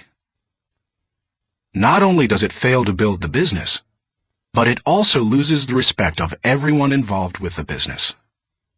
The one with the plan is the one with the power. It doesn't matter in what kind of activity you're involved. Employees want to follow the business leader with a good business plan. Volunteers want to join the pastor with a good ministry plan. Children want to be with the adult who has the well-thought-out vacation plan. If you practice strategic thinking, others will listen to you, and they will want to follow you. If you possess a position of leadership in an organization, strategic thinking is essential. How to release the power of strategic thinking. To become a better strategic thinker, able to formulate and implement plans that will achieve the desired objective, take the following guidelines to heart. 1. Break down the issue. The first step in strategic thinking is to break down an issue into smaller, more manageable parts, so that you can focus on them more effectively. How you do it is not as important as just doing it. You might break an issue down by function. That's what automotive innovator Henry Ford did when he created the assembly line. And that's why he said, "Nothing is particularly hard if you divide it into small jobs." How you break down an issue is up to you, whether it's by function, timetable, responsibility, purpose, or some other method. The point is that you need to break it down. Only one person in a million can juggle the whole thing in his head and think strategically to create solid, viable plans. 2. Ask why before how. When most people begin using strategic thinking to solve a problem or plan a way to meet an objective, they often make the mistake of jumping the gun and trying immediately to figure out how to accomplish it. Instead of asking how, they should first ask why.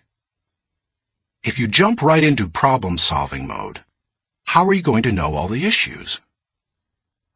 Eugene G. Grace says, "Thousands of engineers can design bridges, calculate strains and stresses, and draw up specifications for machines.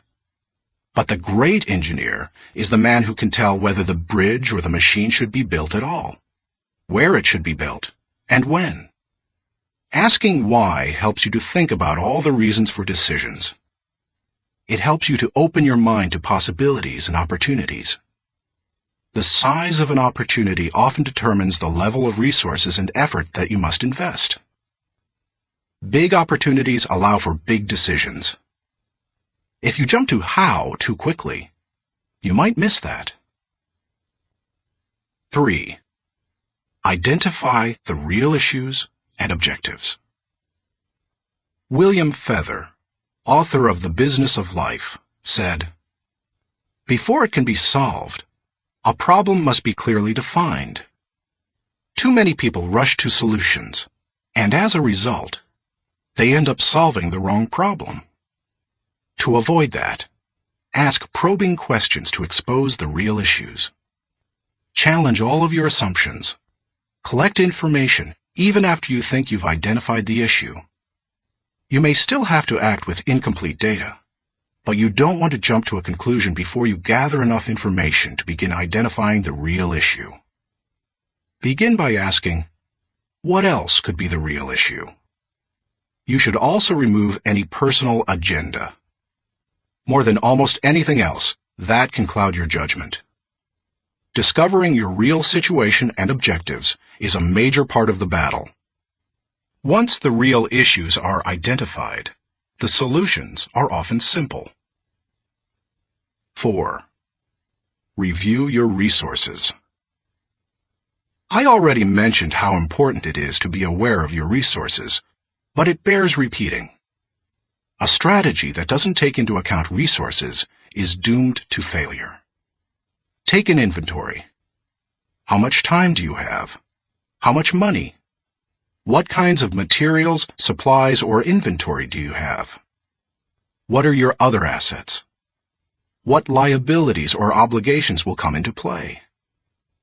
Which people on the team can make an impact? You know your own organization and profession. Figure out what resources you have at your disposal. 5. Develop your plan.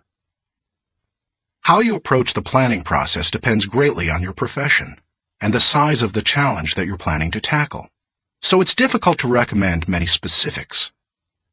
However, no matter how you go about planning, take this advice. Start with the obvious. When you tackle an issue or plan that way, it brings unity and consensus to the team, because everyone sees those things. Obvious elements build mental momentum and initiate creativity and intensity. The best way to create a road to the complex is to build on the fundamentals. 6. Put the right people in the right place. It's critical that you include your team as part of your strategic thinking. Before you can implement your plan, you must make sure that you have the right people in place. Even the best strategic thinking won't help if you don't take into account the people part of the equation. Look what happens if you miscalculate. Wrong person. Problems instead of potential. Wrong place. Frustration instead of fulfillment.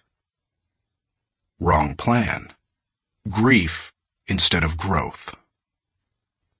Everything comes together, however, when you put together all three elements: the right person, the right place, and the right plan. 7. Keep repeating the process. My friend Olin Hendricks remarked, "Strategic thinking is like showering. You have to keep doing it. If you expect to solve any major problem once, you're in for disappointment. Little things such as filing or shopping systematically can be won easily through systems and personal discipline. But major issues need major strategic thinking time. What Thane Yost said is really true. The will to win is worthless if you do not have the will to prepare. If you want to be an effective strategic thinker, then you need to become a continuous strategic thinker. As I was working on this chapter, I came across an article in my local paper on the celebration of the Jewish Passover and how millions of American Jews read the order of service for their Seder, or Passover meal, from a small booklet produced by Maxwell House Coffee. For more than 70 years, the coffee company has produced the booklet, called a Haggadah, and during those years, it has distributed more than 40 million copies of it. I remember using them all my life, said Regina Witt, who is in her 50s. So does her mother, who is almost 90. It's our tradition. I think it would be very strange not to use them. So how did Maxwell House come to supply the booklets? It was the result of strategic thinking.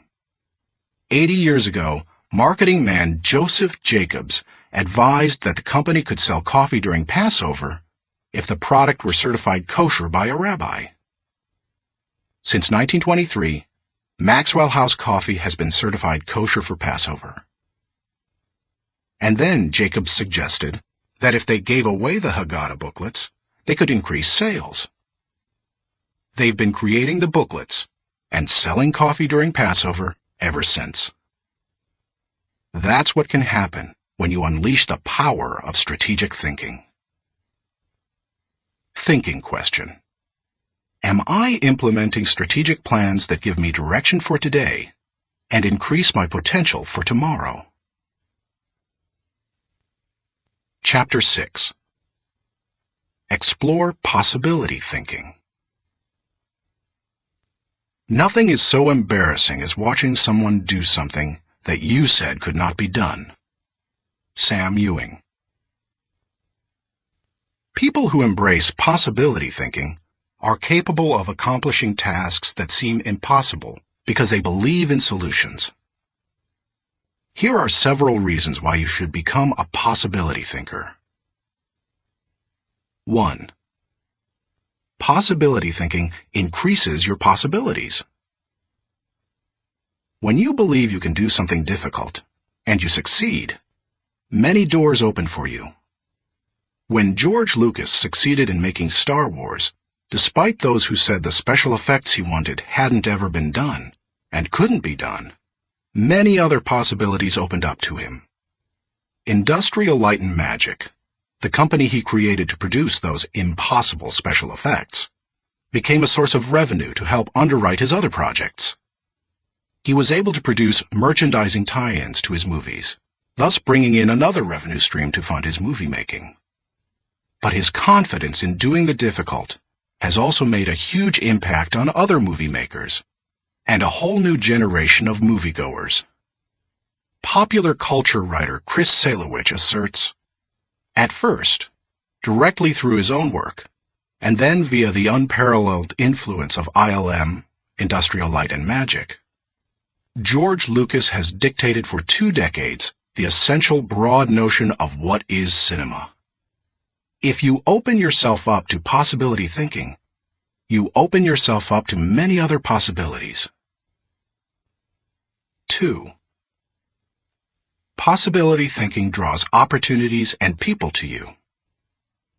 The case of George Lucas helps you to see how being a possibility thinker can create new opportunities and attract people. People who think big attract big people to them. If you want to achieve big things, you need to become a possibility thinker. 3. Possibility thinking increases others' possibilities. Big thinkers who make things happen also create possibilities for others. That happens in part because it's contagious. You can't help but become more confident and think bigger when you're around possibility thinkers. 4. Possibility thinking allows you to dream big dreams. No matter what your profession, possibility thinking can help you to broaden your horizons and dream bigger dreams. Professor David J. Schwartz believes big thinkers are specialists in creating positive, forward-looking, optimistic pictures in their own minds and in the minds of others. If you embrace possibility thinking, your dreams will go from molehill to mountain size. And because you believe in possibilities, you put yourself in position to achieve them. 5. Possibility thinking makes it possible to rise above average. During the 1970s, when oil prices went through the roof, automobile makers were ordered to make their cars more fuel efficient. One manufacturer asked a group of senior engineers to drastically reduce the weight of cars they were designing. They worked on the problem and searched for solutions, but they finally concluded that making lighter cars couldn't be done, would be too expensive, and would present too many safety concerns. They couldn't get out of the rut of their average thinking. What was the automaker's solution? They gave the problem to a group of less experienced engineers. The new group found ways to reduce the weight of the company's automobiles by hundreds of pounds. Because they thought that solving the problem was possible, it was. Every time you remove the label of impossible from a task, you raise your potential from average to off the charts. 6. Possibility thinking gives you energy. A direct correlation exists between possibility thinking and the level of a person's energy. Who gets energized by the prospect of losing? If you know something can't succeed, how much time and energy are you willing to give it? Nobody goes looking for a lost cause. You invest yourself in what you believe can succeed. When you embrace possibility thinking, you believe in what you're doing, and that gives you energy. 7. Possibility thinking keeps you from giving up. Above all, possibility thinkers believe they can succeed. Dennis Waitley, author of The Psychology of Winning, says, "The winners in life think constantly in terms of I can, I will, and I am. Losers, on the other hand, concentrate their waking thoughts on what they should have done, or what they don't do. If you believe you can't do something, then it doesn't matter how hard you try, because you've already lost. If you believe you can do something, you have already won much of the battle." One of the people who showed himself to be a great possibility thinker in 2001 was New York Mayor Rudy Giuliani.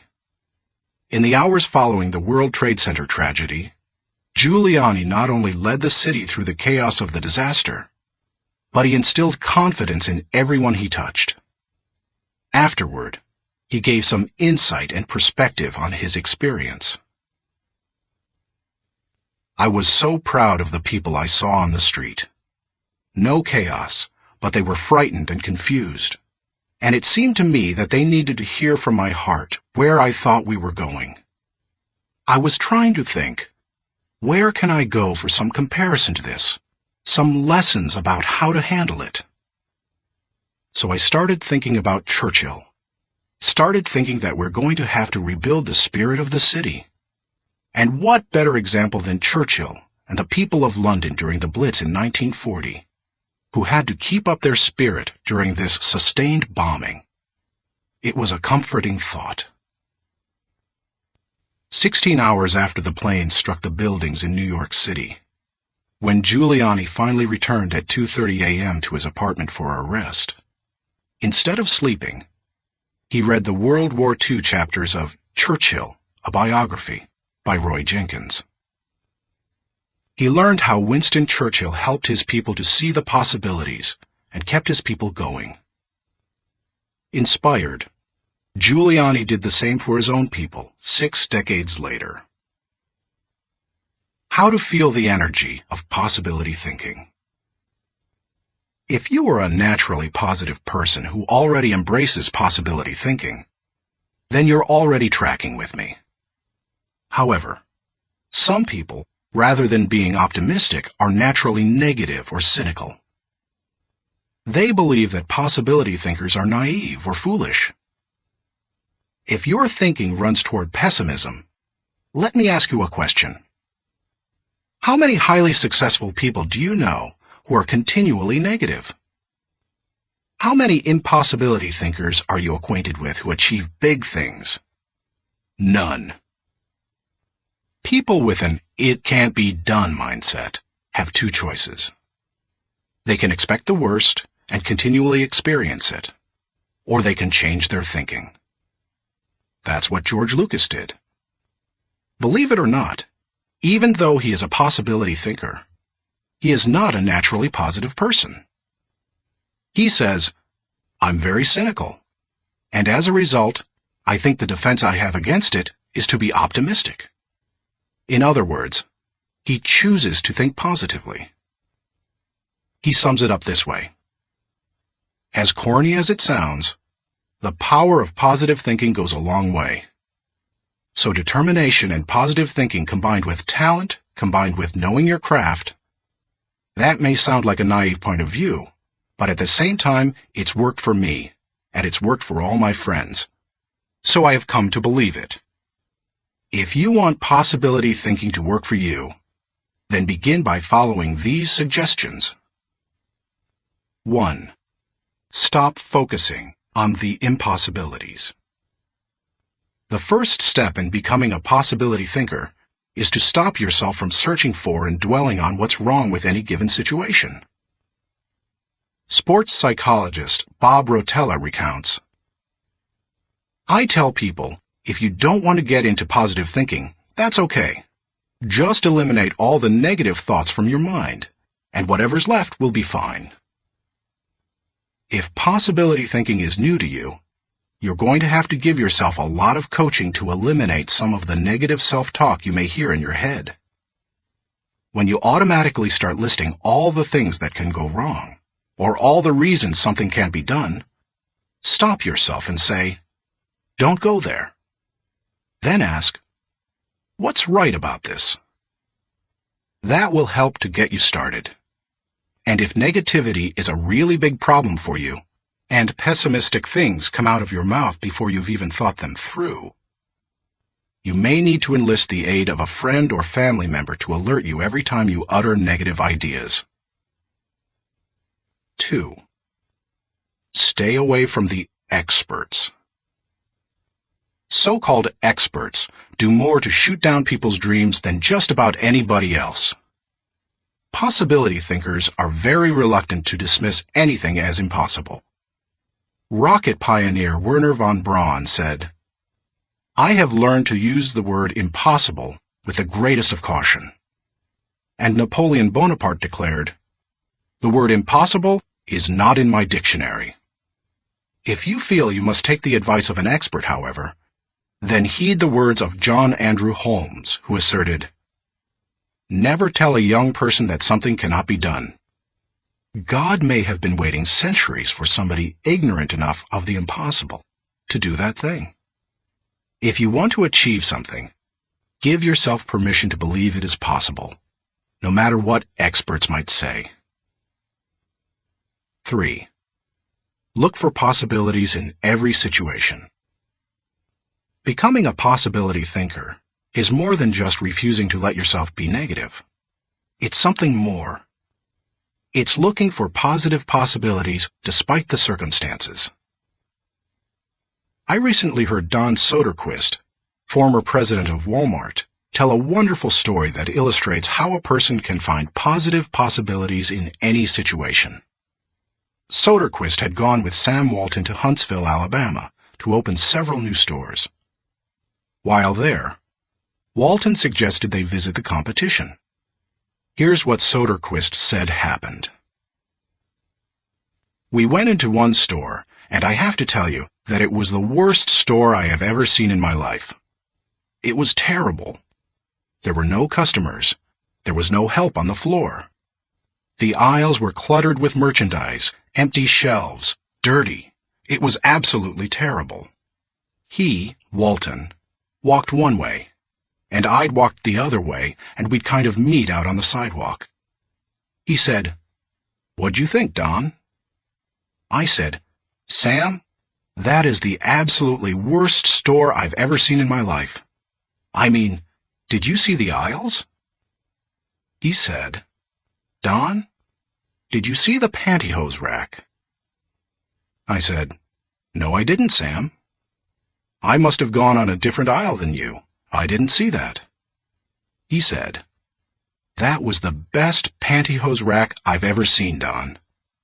And he said, "I pulled the fixture out, and on the back was the name of the manufacturer. When we get back, I want you to call that manufacturer and have him come in and visit with our fixture people. I want to put that rack in our stores. It's absolutely the best I've ever seen." And he said next, "Did you see the ethnic cosmetics?" I said, "Sam, that must have been right next to the pantyhose rack, because I absolutely missed that." He said, "Don, do you realize that in our stores we have 4 feet of ethnic cosmetics? These people had 12 feet of it. We are absolutely missing the boat. I wrote down the distributor of some of those products. When we get back, I want you to get a hold of our cosmetic buyer and get these people in. We absolutely need to expand our ethnic cosmetics." Now, Sam Walton didn't hit me on the head and say, "Don, now what lesson did you learn from this?" He had already hit me on the head by looking for the good, looking how to improve, striving for excellence. It's so easy to go and look at what other people do badly. But one of the leadership characteristics of vision that he showed me, and I'll never forget it, is look for the good in what other people are doing and apply it. It doesn't take a genius IQ or 20 years of experience to find the possibility in every situation. All it takes is the right attitude, and anybody can cultivate that. 4. Dream one size bigger. One of the best ways to cultivate a possibility mindset is to prompt yourself to dream one size bigger than you normally do.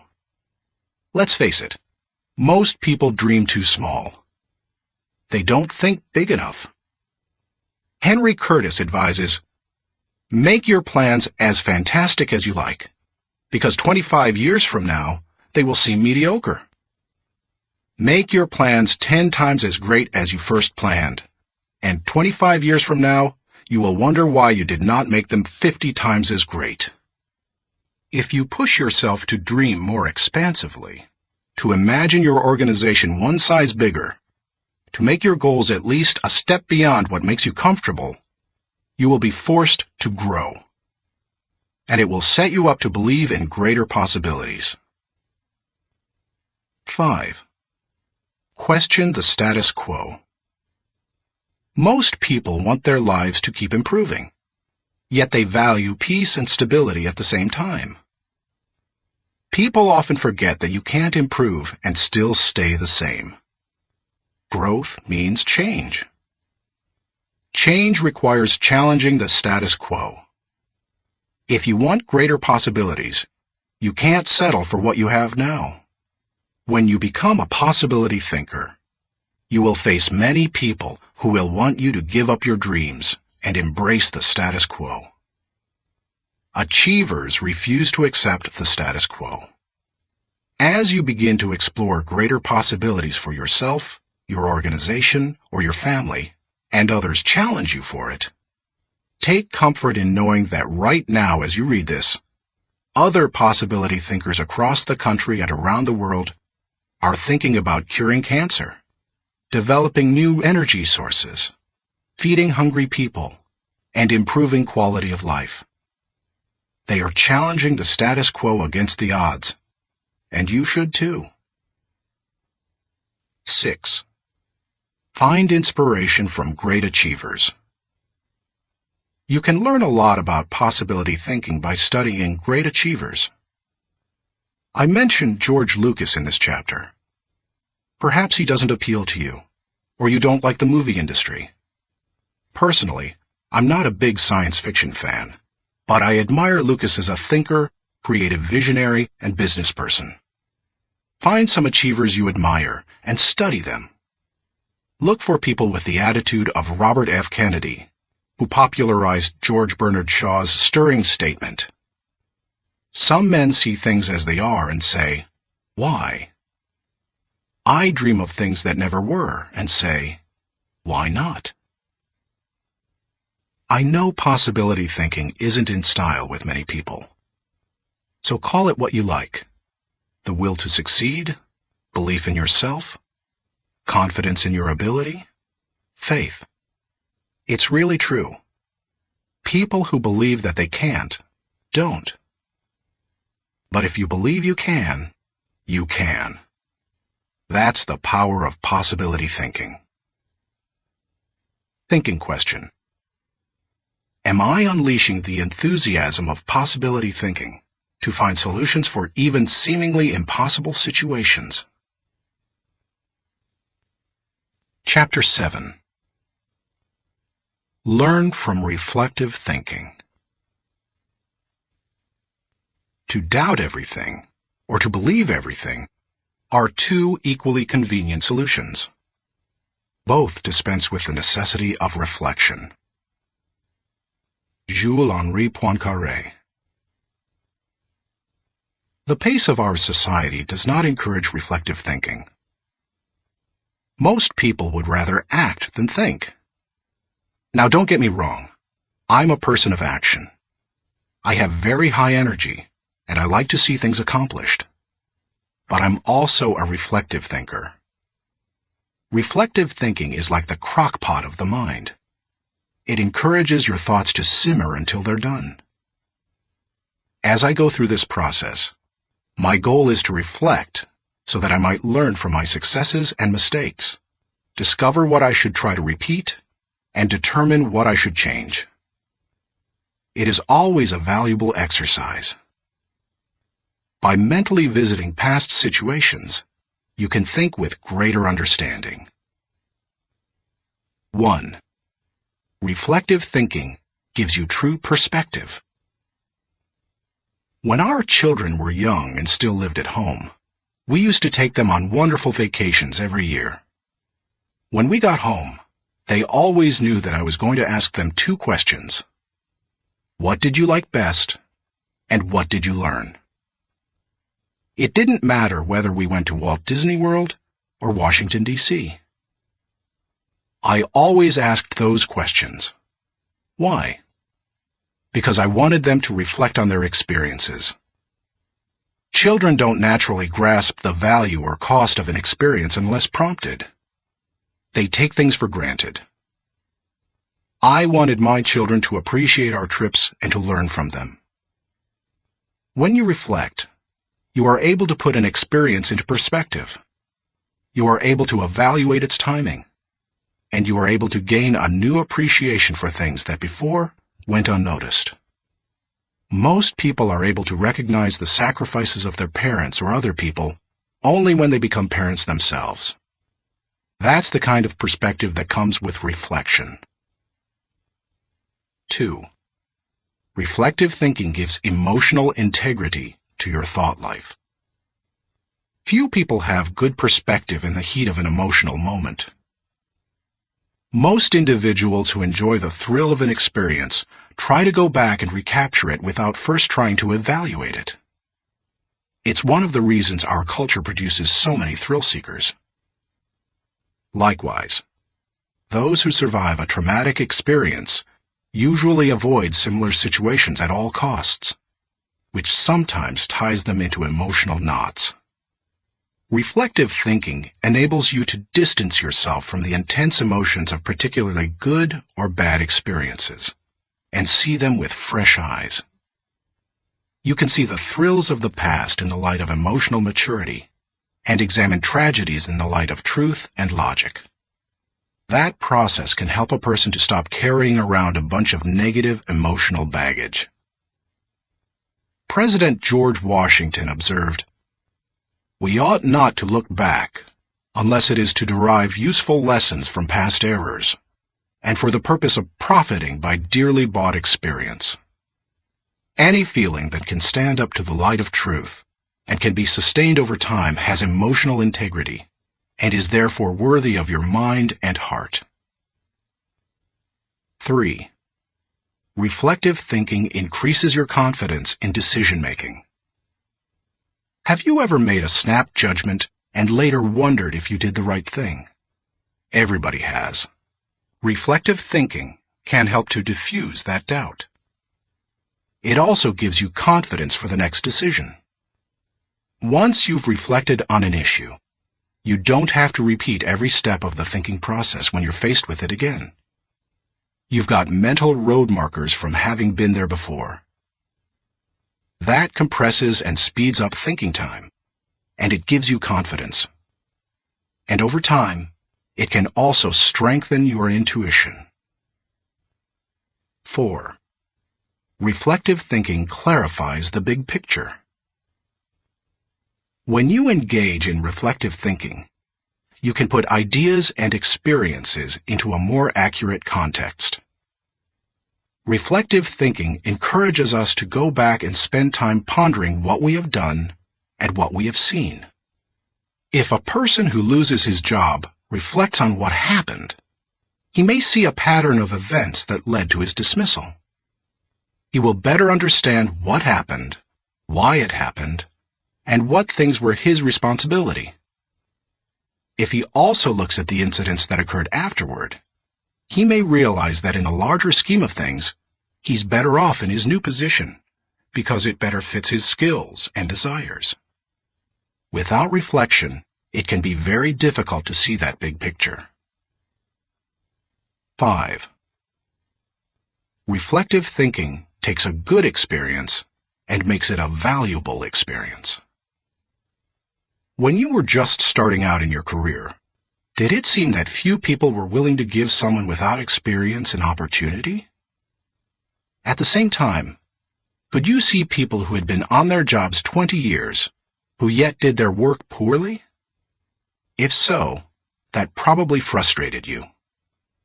Playwright William Shakespeare wrote, "Experience is a jewel, and it had need be so, for it is often purchased at an infinite rate." Yet experience alone does not add value to a life. It's not necessarily experience that is valuable. It's the insight people gain because of their experience. Reflective thinking turns experience into insight. Mark Twain said, "We should be careful to get out of an experience all the wisdom that is in it. Not like the cat that sits down on a hot stove lid. She will never sit down on a hot stove lid again, and that is well. But also, she will never sit down on a cold one anymore." An experience becomes valuable when it informs or equips us to meet new experiences. Reflective thinking helps to do that. How to embrace the lessons of reflective thinking. If you are like most people in our culture today, you probably do very little reflective thinking. If that's the case, it may be holding you back more than you think. Take to heart the following suggestions to increase your ability to think reflectively. 1. Set aside time for reflection. Greek philosopher Socrates observed, "The unexamined life is not worth living." For most people, however, reflection and self-examination doesn't come naturally. It can be a fairly uncomfortable activity for a variety of reasons. They have a hard time staying focused. They find the process dull, or they don't like spending a lot of time thinking about emotionally difficult issues. But if you don't carve out the time for it, you are unlikely to do any reflective thinking. 2. Remove yourself from distractions. As much as any other kind of thinking, reflection requires solitude. Distraction and reflection simply don't mix. It's not the kind of thing you can do well near a television, in a cubicle, while the phone is ringing, or with children in the same room. One of the reasons I've been able to accomplish much and keep growing personally is that I've not only set aside time to reflect, but I've separated myself from distractions for short blocks of time. 30 minutes in the spa, an hour outside on a rock in my backyard, or a few hours in a comfortable chair in my office. The place doesn't matter, as long as you remove yourself from distractions and interruptions. 3. Regularly review your calendar or journal. Most people use their calendar as a planning tool, which it is. But few people use it as a reflective thinking tool. What could be better, however, for helping you to review where you have been and what you have done, except maybe a journal? I'm not a journaler in the regular sense. I don't use writing to figure out what I'm thinking and feeling. Instead, I figure out what I'm thinking and feeling, and then I write down significant thoughts and action points. I file the thoughts so that I can quickly put my hands on them again. I immediately execute the action points or delegate them to someone else. Calendars and journals remind you of how you've spent your time, show you whether your activities match your priorities, and help you see whether you are making progress. They also offer you an opportunity to recall activities that you might not have had the time to reflect on previously. Some of the most valuable thoughts you've ever had may have been lost because you didn't give yourself the reflection time you needed. 4. Ask the right questions. The value you receive from reflecting will depend on the kinds of questions you ask yourself. The better the questions, the more gold you will mine from your thinking. When I reflect, I think in terms of my values, relationships, and experiences. Here are some sample questions. Personal growth. What have I learned today that will help me grow? How can I apply it to my life? When should I apply it? Adding value. To whom did I add value today? How do I know I added value to that person? Can I follow up and compound the positive benefit he or she received? Leadership. Did I lead by example today? Did I lift my people and organization to a higher level? What did I do, and how did I do it?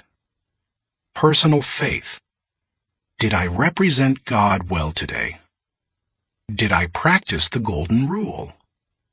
Have I walked the second mile with someone? Marriage and family. Did I communicate love to my family today? How did I show that love? Did they feel it? Did they return it? Inner circle. Have I spent enough time with my key players? What can I do to help them be more successful? In what areas can I mentor them? Discoveries. What did I encounter today, to which I need to give more thinking time? Are there lessons to be learned? Are there things to be done? How you organize your reflection time is up to you. You may want to adapt my pattern to your own values. Or you can try a system that my friend Dick Biggs uses. He creates 3 columns on a sheet of paper. Year, turning point, impact. This system is good for reflecting on the bigger picture. Dick used it to see patterns in his life, such as when he moved to Atlanta and was encouraged by a new teacher to write. You could just as easily write event, significance, and action point on a page to help you benefit from reflective thinking. The main thing is to create questions that work for you, and write down any significant thoughts that come to you during the reflection time. 5. Cement your learning through action. Writing down the good thoughts that come out of your reflective thinking has value.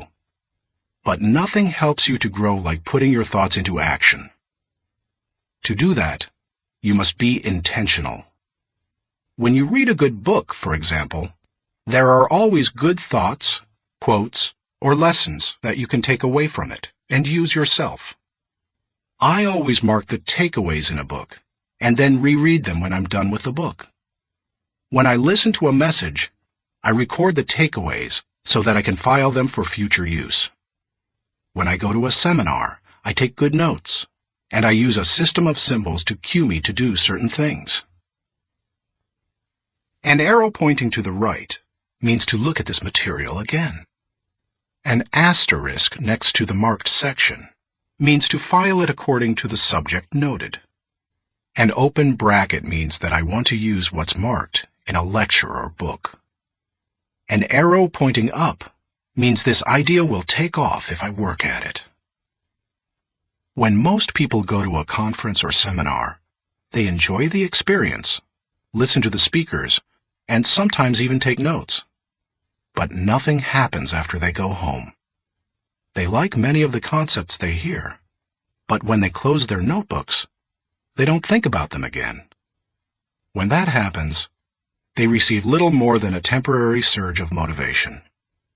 When you go to a conference, revisit what you heard, reflect on it, and then put it into action, it can change your life. Ultimately, reflective thinking has three main values. It gives me perspective within context. It allows me to continually connect with my journey. And it provides counsel and direction concerning my future.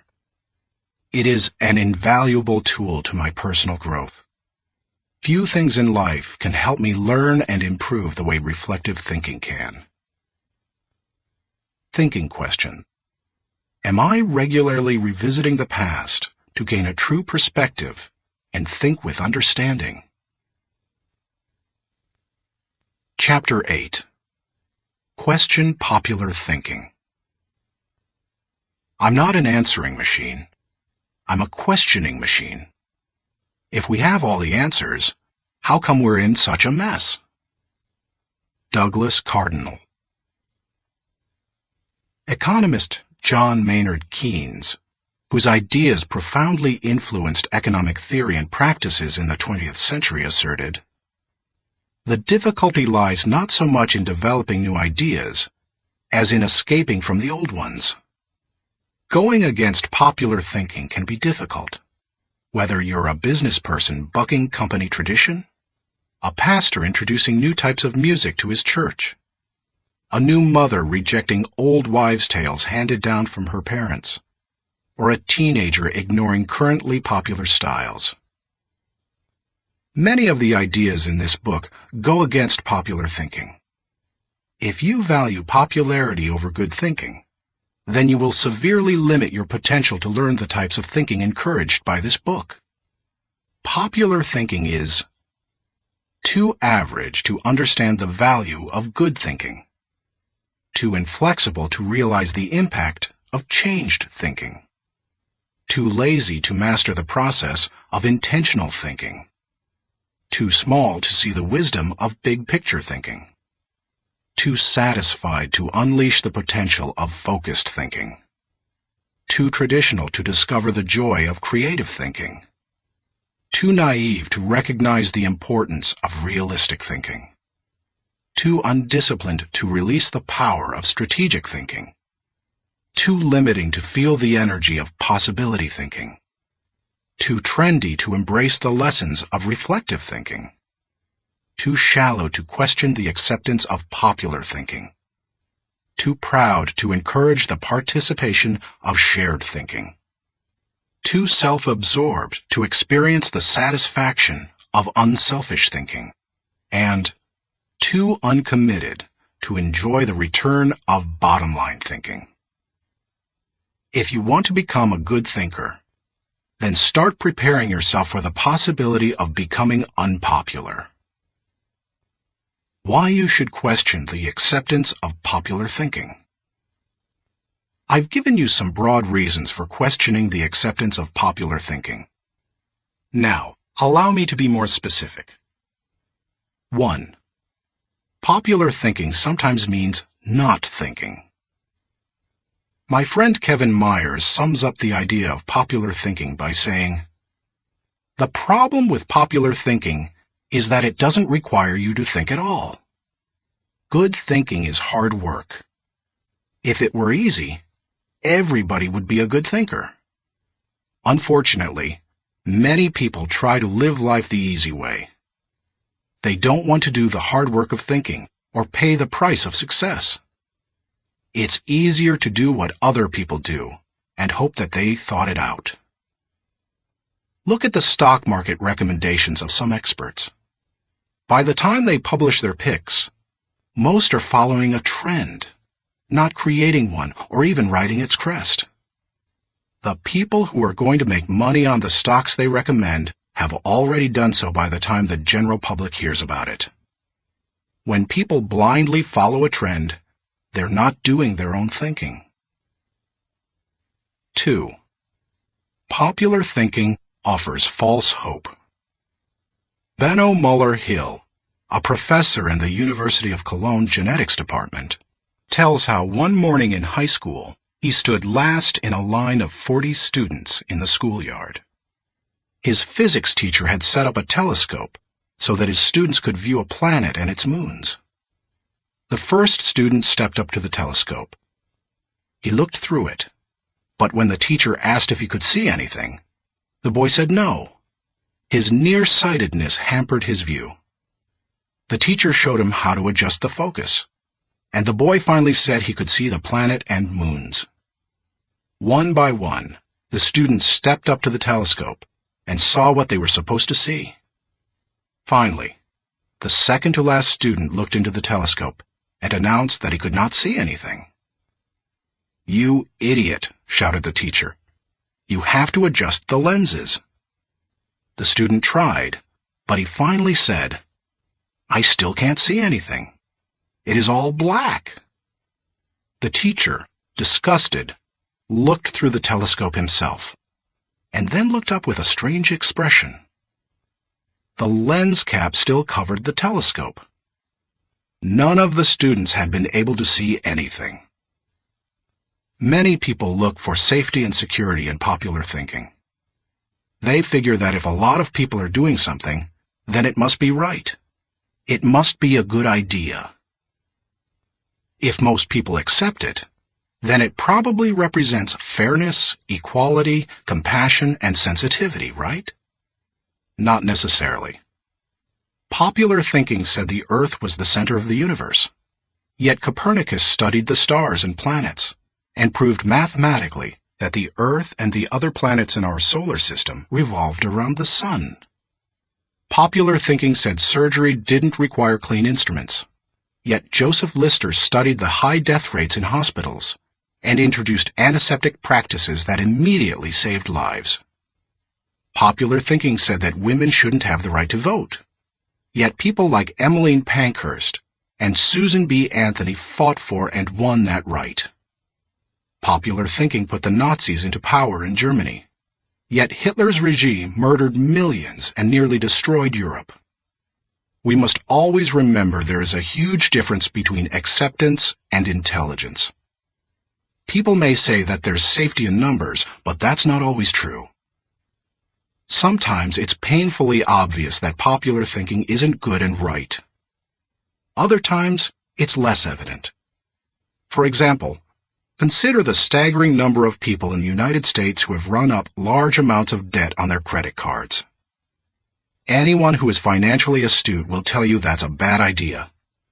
Yet millions follow right along with the popular thinking of buy now, pay later. And so they pay and pay and pay. Many promises of popular thinking ring hollow. Don't let them fool you. 3. Popular thinking is slow to embrace change. Popular thinking loves the status quo. It puts its confidence in the idea of the moment and holds on to it with all its might. As a result, It resists change and dampens innovation. Donald M. Nelson, former president of the Society of Independent Motion Picture Producers, criticized popular thinking when he asserted, "We must discard the idea that past routine, past ways of doing things are probably the best ways. On the contrary, we must assume that there is probably a better way to do almost everything. We must stop assuming that a thing which never has been done before probably cannot be done at all." 4. Popular thinking brings only average results. The bottom line? Popular thinking brings mediocre results. Here is popular thinking in a nutshell. Popular equals normal equals average. It's the least of the best and the best of the least. We limit our success when we adopt popular thinking. It represents putting in the least energy to just get by. You must reject common thinking if you want to accomplish uncommon results. How to question the acceptance of popular thinking. Popular thinking has often proved to be wrong and limiting. Questioning it isn't necessarily hard once you cultivate the habit of doing so. The difficulty is in getting started. Begin by doing the following things. 1. Think before you follow. Many individuals follow others almost automatically. Sometimes they do so because they desire to take the path of least resistance.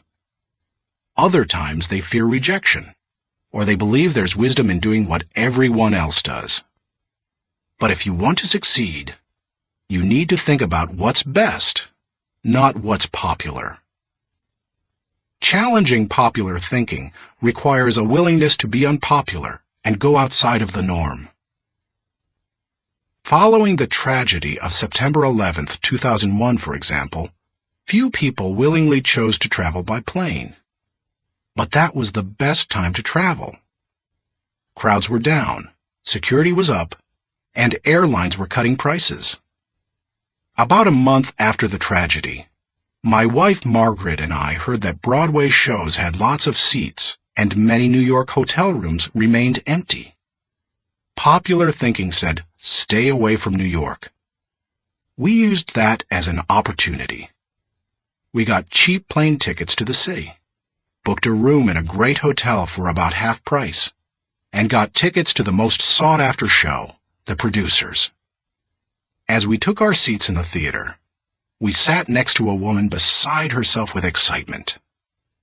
"I can't believe I'm finally here," she said to us. "I've waited so long. This is the best show on Broadway, and the hardest to get tickets to." Then she turned to look me in the eye and said, "I've had my tickets for a year and a half waiting to see this show. How long ago did you get yours?" "You won't like my answer," I replied. "Oh, come on," she said. "How long?" "I got mine 5 days ago," I answered. She looked at us in horror. By the way, she was right. It's one of the best shows we've seen in a while. And we got to see it only because we were willing to go against popular thinking when everyone else was staying at home. As you begin to think against the grain of popular thinking, remind yourself that unpopular thinking, even when resulting in success, is largely underrated, unrecognized, and misunderstood. Unpopular thinking contains the seeds of vision and opportunity. Unpopular thinking is required for all progress. The next time you feel ready to conform to popular thinking on an issue, stop and think. You may not want to create change for its own sake, but you certainly don't want to blindly follow just because you haven't thought about what's best. 2. Appreciate thinking different from your own. One of the ways to embrace innovation and change is to learn to appreciate how others think. To do that, you must continually expose yourself to people different from yourself. My brother, Larry Maxwell, a good businessman and an innovative thinker, continually challenges popular thinking by thinking differently. He says, most of our people in sales and middle management come from businesses with products and services different from ours. That constantly exposes us to new ways of thinking. We also discourage our people from active participation in formal business and trade associations and fraternities because their thinking is quite common. They don't need to spend a lot of time thinking the way everyone else in the industry does.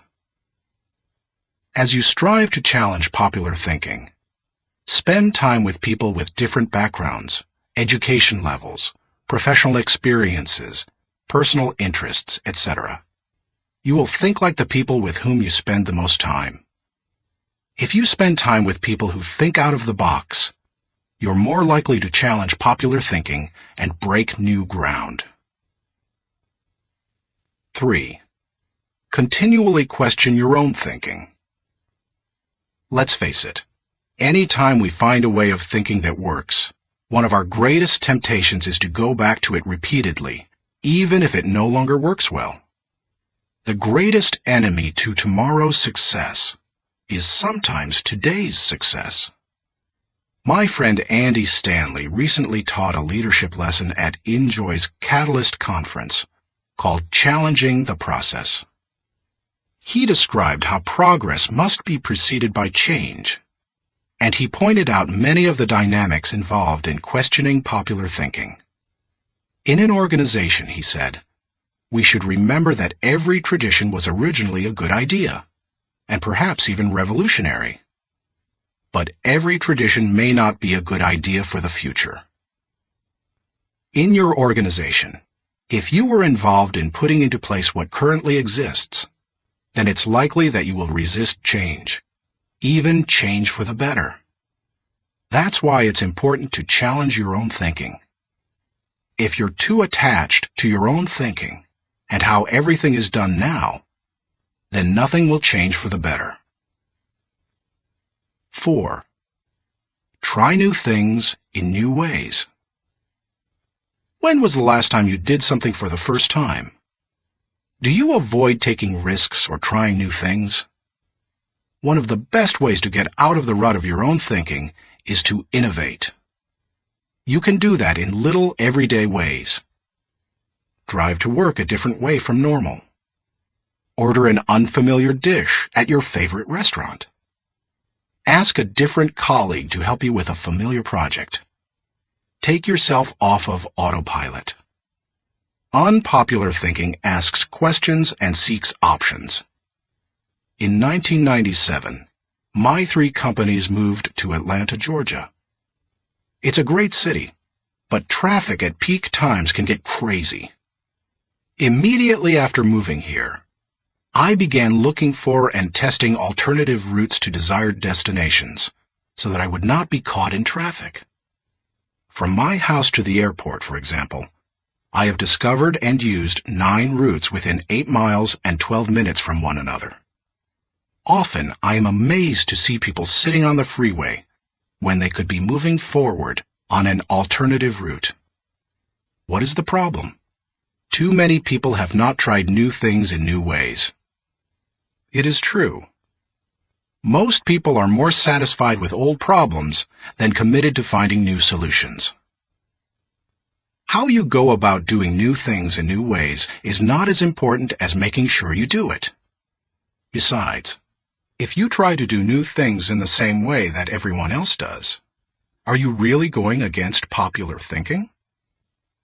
Get out there and do something different today. 5. Get used to being uncomfortable. When it comes right down to it, popular thinking is comfortable. It's like an old recliner adjusted to all the owner's idiosyncrasies. The problem with most old recliners is that no one has looked at them lately. If so, they'd agree that it's time to get a new one. If you want to reject popular thinking in order to embrace achievement, you'll have to get used to being uncomfortable. If you embrace unpopular thinking, and make decisions based on what works best and what is right, rather than what is commonly accepted, know this: in your early years, you won't be as wrong as people think you are. In your later years, you won't be as right as people think you are. And all through the years, you will be better than you thought you could be. Thinking question. Am I consciously rejecting the limitations of common thinking in order to accomplish uncommon results? Chapter 9. Benefit from shared thinking. None of us is as smart as all of us. Ken Blanchard. Good thinkers, especially those who are also good leaders, understand the power of shared thinking. They know that when they value the thoughts and ideas of others, they receive the compounding results of shared thinking and accomplish more than they ever could on their own. Those who participate in shared thinking understand the following. 1. Shared thinking is faster than solo thinking. We live in a truly fast-paced world. To function at its current rate of speed, we can't go it alone. I think the generation of young men and women just entering the workforce sense that very strongly. Perhaps that is why they value community so highly, and are more likely to work for a company they like than one that pays them well. Working with others is like giving yourself a shortcut. If you want to learn a new skill quickly, how do you do it? Do you go off by yourself and figure it out? Or do you get someone to show you how? You can always learn more quickly from someone with experience, whether you're trying to learn how to use a new software package, develop your golf swing, or cook a new dish. 2. Shared thinking is more innovative than solo thinking.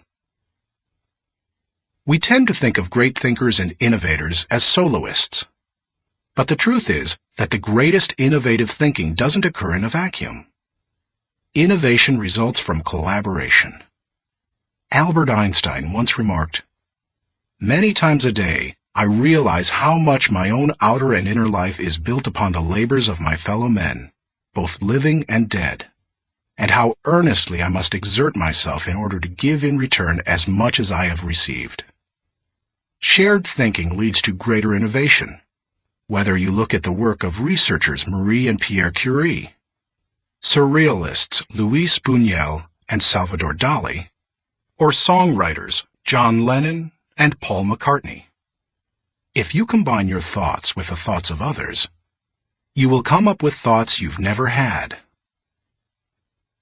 3. Shared thinking brings more maturity than solo thinking.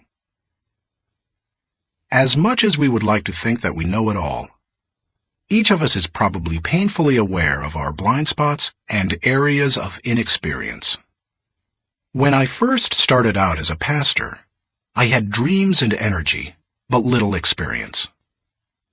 To try to overcome that, I attempted to get several high-profile pastors of growing churches to share their thinking with me. In the early 1970s, I wrote letters to the 10 most successful pastors in the country, offering them what was a huge amount of money to me at the time, $100, to meet me for an hour so that I could ask them questions. When one said yes, I'd visit him. I didn't talk much, except to ask a few questions. I wasn't there to impress anyone or satisfy my ego. I was there to learn. I listened to everything he said, took careful notes, and absorbed everything I could. Those experiences changed my life. You've had experiences I haven't, and I've had experiences you haven't. Put us together, and we bring a broader range of personal history, and therefore maturity, to the table. If you don't have the experience you need, hook up with someone who does. 4. Shared thinking is stronger than solo thinking. Philosopher-poet Johann Wolfgang von Goethe said, To accept good advice is but to increase one's own ability. Two heads are better than one when they are thinking in the same direction. It's like harnessing two horses to pull a wagon. They are stronger pulling together than either is individually. But did you know that when they pull together, they can move more weight than the sum of what they can move individually? A synergy comes from working together. That same kind of energy comes into play when people think together. 5. Shared thinking returns greater value than solo thinking. Because shared thinking is stronger than solo thinking, it's obvious that it yields a higher return. That happens because of the compounding action of shared thinking. But it also offers other benefits. The personal return you receive from shared thinking and experiences can be great. Clarence Francis sums up the benefits in the following observation. I sincerely believe that the word relationships is the key to the prospect of a decent world. It seems abundantly clear that every problem you will have, in your family, in your work, in our nation, or in this world, is essentially a matter of relationships, of interdependence. 6. Shared thinking is the only way to have great thinking. I believe that every great idea begins with 3 or 4 good ideas. And most good ideas come from shared thinking. Playwright Ben Jonson said, "He that is taught only by himself has a fool for a master." When I was in school, teachers put the emphasis on being right and on doing better than the other students, rarely on working together to come up with good answers. Yet all the answers improve when they make the best use of everyone's thinking. If we each have one thought, and together we have 2 thoughts, then we always have the potential for a great thought. How to encourage the participation of shared thinking. Some people naturally participate in shared thinking. Anytime they see a problem, they think, "Who do I know who can help with this?" Leaders tend to be that way. So do extroverts. However, you don't have to be either of those to benefit from shared thinking. Use the following steps to help you improve your ability to harness shared thinking. 1. Value the ideas of others. First, believe that the ideas of other people have value. If you don't, your hands will be tied. How do you know if you truly want input from others? Ask yourself these questions. Am I emotionally secure? People who lack confidence and worry about their status, position, or power tend to reject the ideas of others, protect their turf, and keep people at bay. It takes a secure person to consider others' ideas. Years ago, an emotionally insecure person took a key position on my board of directors. After a couple of meetings, it became obvious to the other board members that this individual would not positively contribute to the organization. I asked a seasoned leader on the board, "Why does this person always do and say things that hinder our progress?" I'll never forget his reply. Hurting people hurt people. Do I place value on people? You won't value the ideas of a person if you don't value and respect the person himself or herself. Have you ever considered your conduct around people you value versus those you don't? Look at the differences. If I value people, I want to spend time with them. If I don't value people, I don't want to be around them. If I value people, I listen to them. If I don't value people, I neglect to listen. If I value people, I want to help them. If I don't value people, I don't offer them help. If I value people, I am influenced by them. If I don't value people, I ignore them. If I value people, I respect them. If I don't value people, I am indifferent. Do I value the interactive process? A wonderful synergy often occurs as the result of shared thinking. It can take you places you've never been. Publisher Malcolm Forbes asserted, "Listening to advice often accomplishes far more than heeding it." I must say, I didn't always value shared thinking. For many years, I tended to withdraw when I wanted to develop ideas. Only reluctantly did I work on ideas with others. When a colleague challenged me on this, I started to analyze my hesitancy. I realized that it went back to my college experience. Some days in the classroom, I could tell that a teacher was unprepared to lecture, and instead spent the class time asking us to give our uninformed opinions on a subject. Most of the time, the opinions seemed no better than mine. I had come to class so that the professor could teach me.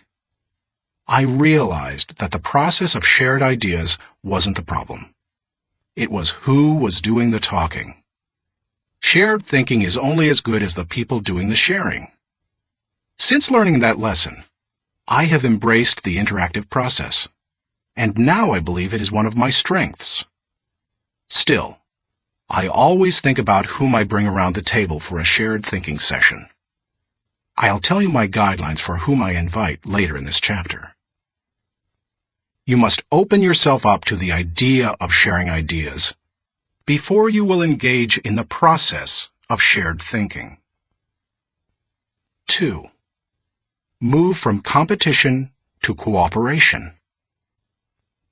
Jeffrey J. Fox, author of How to Become CEO, says, "Always be on the lookout for ideas.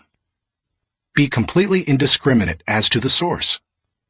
Get ideas from customers, children, competitors, other industries, or cab drivers. It doesn't matter who thought of an idea."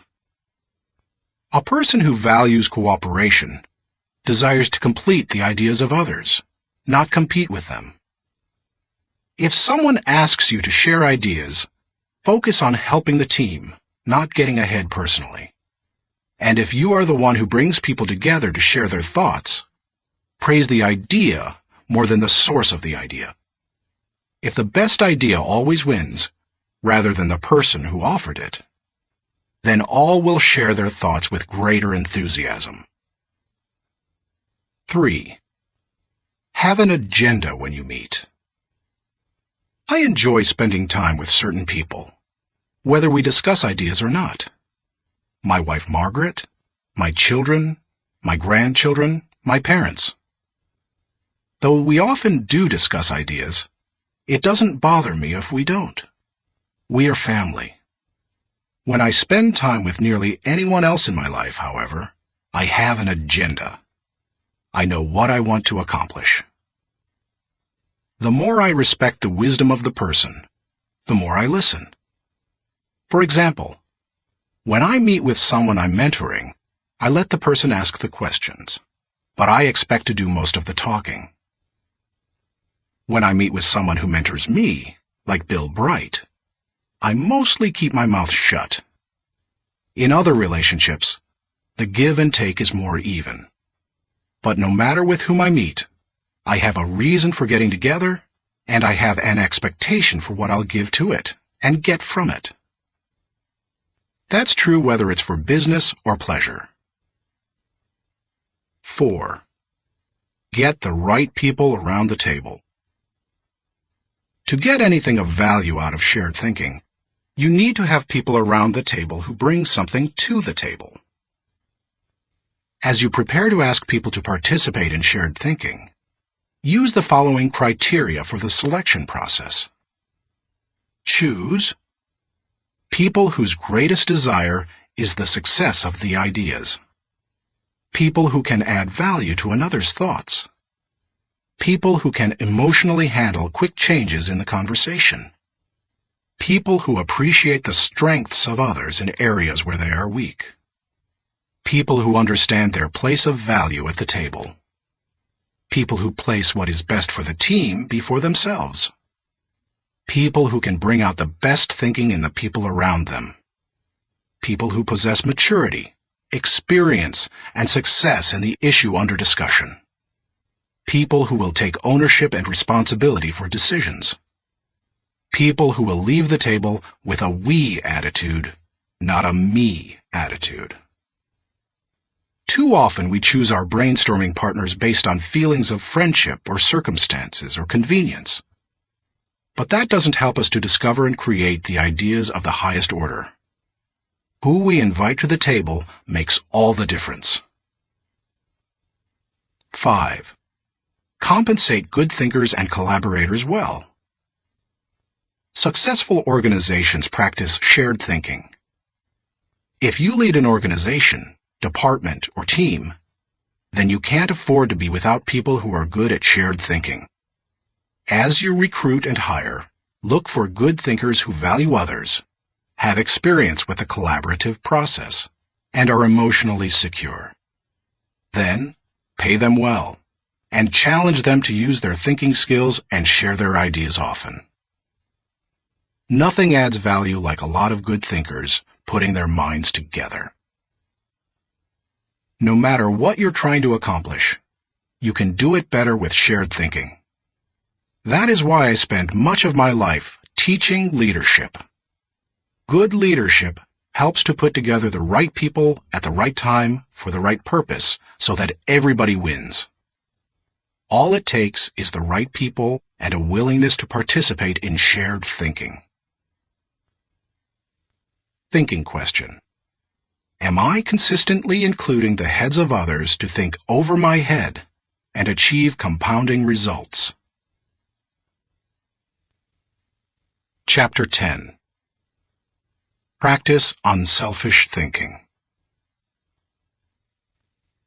We cannot hold a torch to light another's path without brightening our own. Ben Sweetland. So far in this book, we've discussed many kinds of thinking that can help you to achieve more. Each of them has the potential to make you more successful. Now I want to acquaint you with a kind of thinking with the potential to change your life in another way. It might even redefine how you view success. Unselfish thinking can often deliver a return greater than any other kind of thinking. Take a look at some of its benefits. 1. Unselfish thinking brings personal fulfillment. Few things in life bring greater personal rewards than helping others. Charles H. Burr believed, "Getters generally don't get happiness. Givers get it." Helping people brings great satisfaction. When you spend your day unselfishly serving others, at night you can lay down your head with no regrets and sleep soundly. In Bringing Out the Best in People, Alan Loy McGuinness remarked, "There is no more noble occupation in the world than to assist another human being, to help someone succeed." Even if you have spent much of your life pursuing selfish gain, it's never too late to have a change of heart. Even the most miserable person, like Charles Dickens' Scrooge, can turn his life around and make a difference for others. That's what Alfred Nobel did. When he saw his own obituary in the newspaper, his brother had died, and the editor had written about the wrong Nobel, saying that the explosives his company produced had killed many people. Nobel vowed to promote peace and acknowledge contributions to humanity. That is how the Nobel Prizes came into being. 2. Unselfish thinking adds value to others. In 1904, Bessie Anderson Stanley wrote the following definition of success in Brown Book magazine. "He has achieved success who has lived well, laughed often, and loved much, who has enjoyed the trust of pure women, the respect of intelligent men, and the love of little children, who has filled his niche and accomplished his task, who has left the world better than he found it, whether by an improved poppy, a perfect poem, or a rescued soul, who has never lacked appreciation of Earth's beauty or failed to express it, who has always looked for the best in others and given them the best he had, whose life was an inspiration, whose memory a benediction. When you get outside of yourself and make a contribution to others, you really begin to live. 3. Unselfish thinking encourages other virtues. When you see a 4-year-old, you expect to observe selfishness. But when you see it in a 40-year-old, it's not very attractive, is it? Of all the qualities a person can pursue, unselfish thinking seems to make the biggest difference toward cultivating other virtues. I think that's because the ability to give unselfishly is so difficult. It goes against the grain of human nature. But if you can learn to think unselfishly and become a giver, then it becomes easier to develop many other virtues: gratitude, love, respect, patience, discipline, etc. 4. Unselfish thinking increases quality of life. The spirit of generosity created by unselfish thinking gives people an appreciation for life and an understanding of its higher values. Seeing those in need and giving to meet that need puts a lot of things into perspective. It increases the quality of life of the giver and the receiver. That's why I believe that there is no life as empty as the self-centered life. There is no life as centered as the self-empty life. If you want to improve your world, then focus your attention on helping others. 5. Unselfish thinking makes you part of something greater than yourself. Merck & Company, the global pharmaceutical corporation, has always seen itself as doing more than just producing products and making a profit. It desires to serve humanity. In the mid-1980s, the company developed a drug to cure river blindness, a disease that infects and causes blindness in millions of people, particularly in developing countries. While it was a good product, potential customers couldn't afford to buy it. So what did Merck do? It developed the drug anyway, and in 1987 announced that it would give the medicine free to anyone who needed it. As of 1998, the company had given more than 250 million tablets away. George W. Merck says, "We try never to forget that medicine is for the people. It is not for the profits.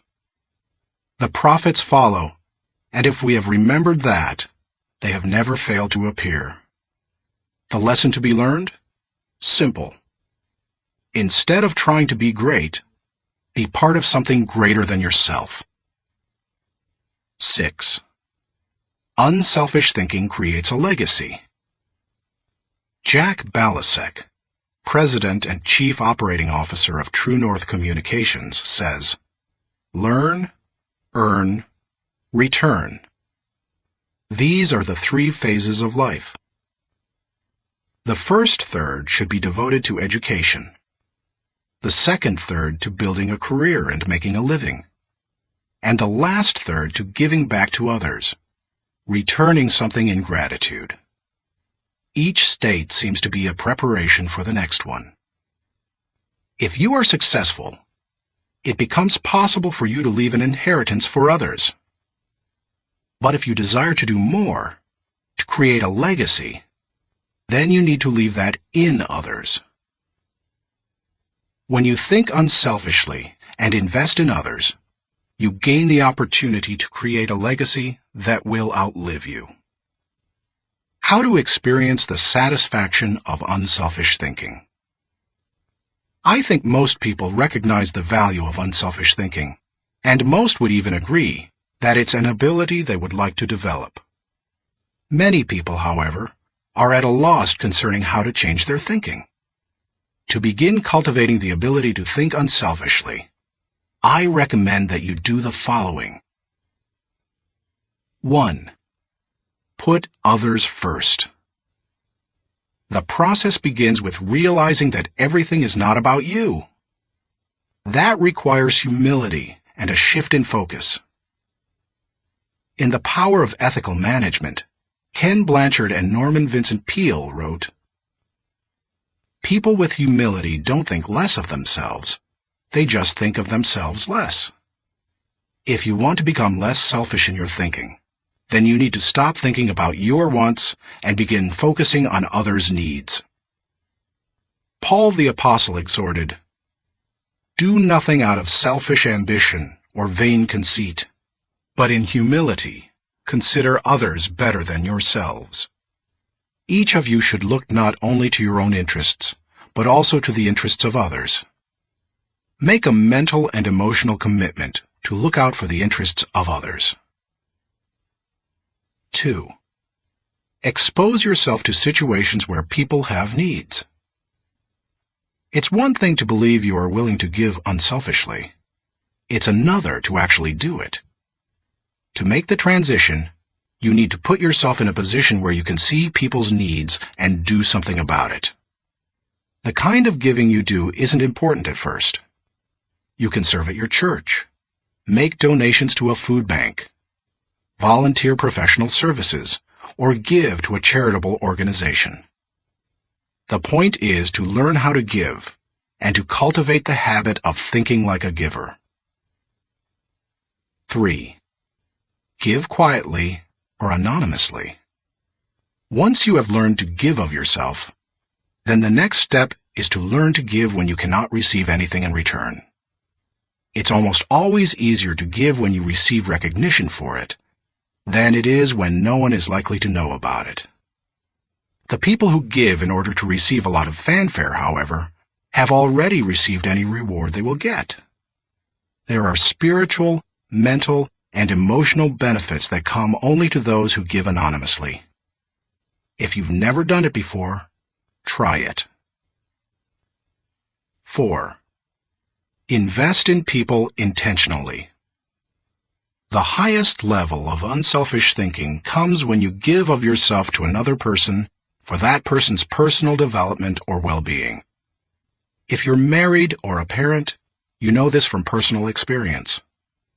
What does your spouse value most highly?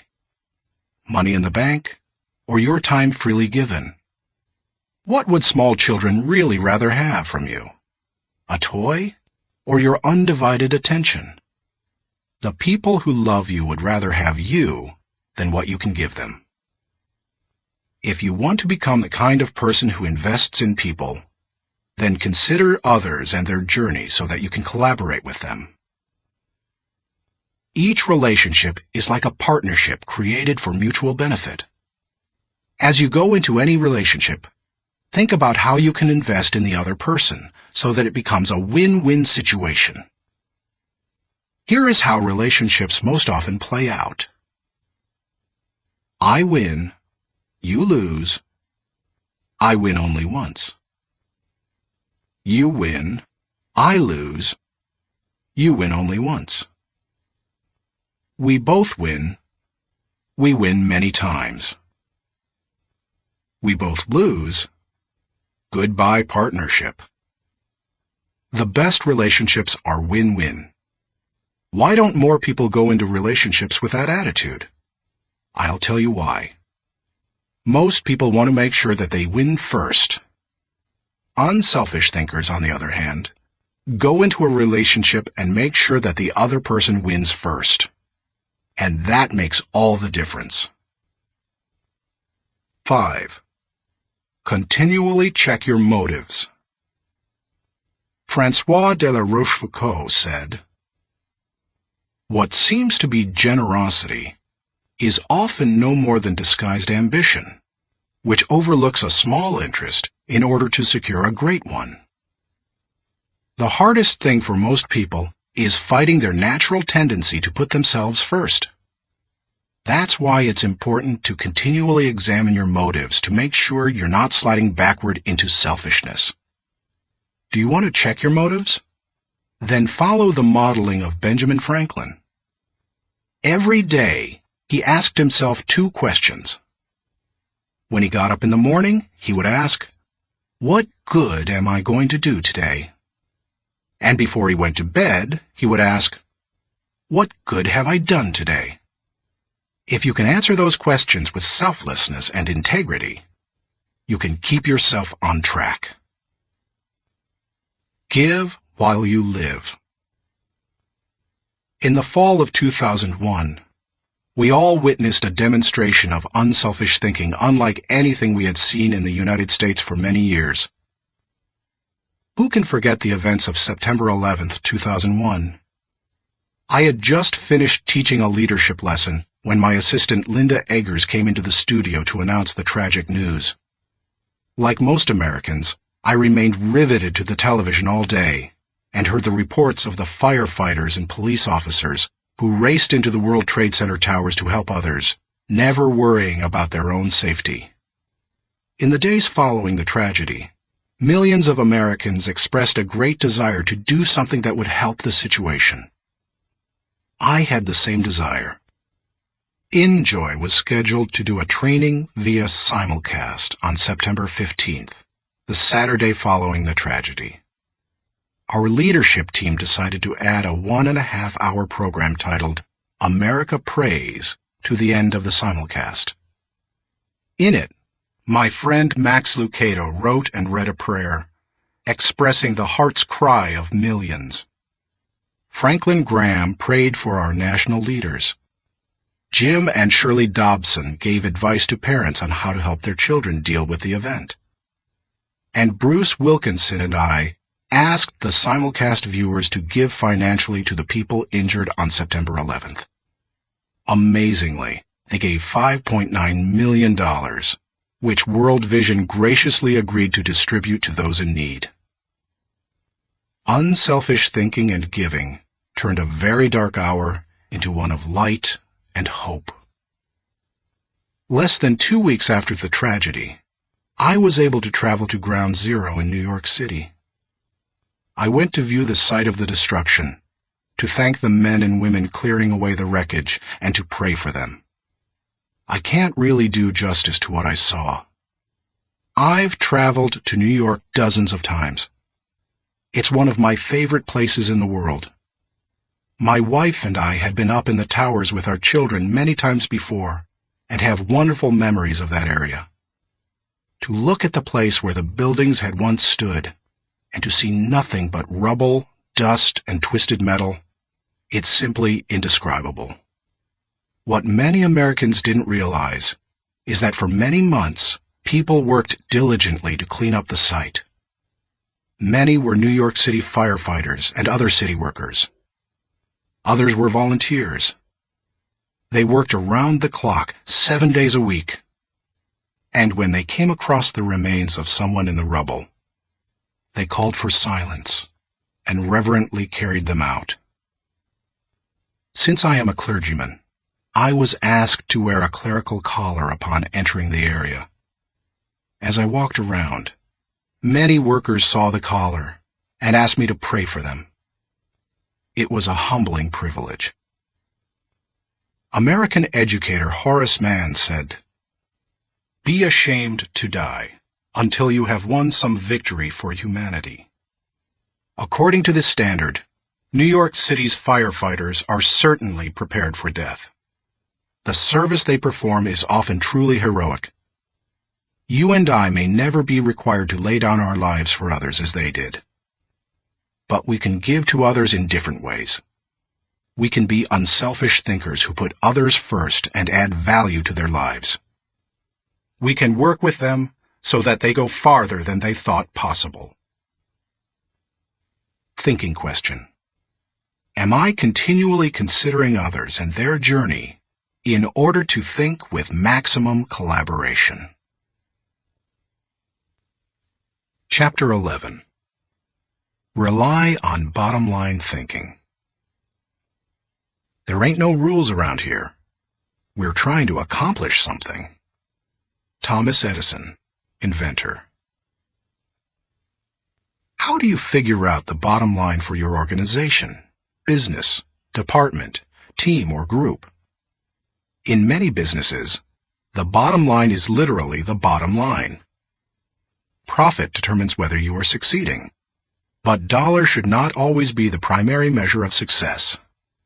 Would you measure the ultimate success of your family by how much money you had at the end of the month or year? And if you run a non-profit or volunteer organization, how would you know whether you were performing at your highest potential? How do you think bottom line in that situation? A non-profit's bottom line. Frances Hesselbein had to ask herself exactly that question in 1976, when she became the National Executive Director of the Girl Scouts of America. When she first got involved with the Girl Scouts, running the organization was the last thing she expected. She and her husband John were partners in Hesselbein Studios, a small family business that filmed television commercials and promotional films. She wrote the scripts, and he made the films. In the early 1950s, she was recruited as a volunteer troop leader at the Second Presbyterian Church in Johnstown, Pennsylvania. Even that was unusual, since she had a son and no daughters. But she agreed to do it on a temporary basis. She must have loved it, because she led the troop for 9 years. In time, she became council president and a member of the national board. Then she served as executive director of the Tallis Rock Girl Scout Council, a full-time paid position. By the time she took the job as CEO of the national organization, the Girl Scouts was in trouble. The organization lacked direction. Teenage girls were losing interest in scouting, and it was becoming increasingly difficult to recruit adult volunteers, especially with greater numbers of women entering the workforce. Meanwhile, the Boy Scouts was considering opening itself to girls. Hesselbein desperately needed to bring the organization back to the bottom line. We kept asking ourselves very simple questions, she says. What is our business? Who is our customer? And what does the customer consider value? If you're the Girl Scouts, IBM, or AT&T, you have to manage for a mission. Hesselbein's focus on mission enabled her to identify the Girl Scouts' bottom line. We really are here for one reason: to help a girl reach her highest potential. More than any one thing, that made the difference. Because when you are clear about your mission, corporate goals and operating objectives flow from it. Once she figured out her bottom line, she was able to create a strategy to try to achieve it. She started by reorganizing the national staff. Then she created a planning system to be used by each of the 350 regional councils. And she introduced management training to the organization. Hesselbein didn't restrict herself to changes in leadership and organization. In the 1960s and 70s, the country had changed, and so had its girls. But the Girl Scouts hadn't. Hesselbein tackled that issue too. The organization made its activities more relevant to the current culture, giving greater opportunities for use of computers, for example, rather than hosting a party. She also sought out minority participation, created bilingual materials, and reached out to low-income households. If helping girls reach their highest potential was the group's bottom line, then why not be more aggressive helping girls who traditionally have fewer opportunities? The strategy worked beautifully. Minority participation in the Girl Scouts tripled. In 1990, Hesselbein left the Girl Scouts after making it a first-class organization. She went on to become the founding president and CEO of the Peter F. Drucker Foundation for Nonprofit Management, and now serves as chairman of its board of governors. And in 1998, she was awarded the Presidential Medal of Freedom. President Clinton said of Hesselbein during the ceremony at the White House, She has shared her remarkable recipe for inclusion and excellence with countless organizations whose bottom line is measured not in dollars, but in changed lives. He couldn't have said it better. Why you should enjoy the return of bottom line thinking. If you are accustomed to thinking of the bottom line only as it relates to financial matters, then you may be missing some things crucial to you and your organization. Instead, think of the bottom line as the end, the takeaway, the desired result. Every activity has its own unique bottom line. If you have a job, your work has a bottom line. If you serve in your church, your activity has a bottom line. So does your effort as a parent or spouse, if you are one. As you explore the concept of bottom line thinking, recognize that it can help you in many ways. 1. Bottom line thinking provides great clarity. What's the difference between bowling and work? When bowling, it takes only 3 seconds to know how you've done. That's one reason people love sports so much. There's no waiting and no guessing about the outcome. Bottom line thinking makes it possible for you to measure outcomes more quickly and easily. It gives you a benchmark by which to measure activity.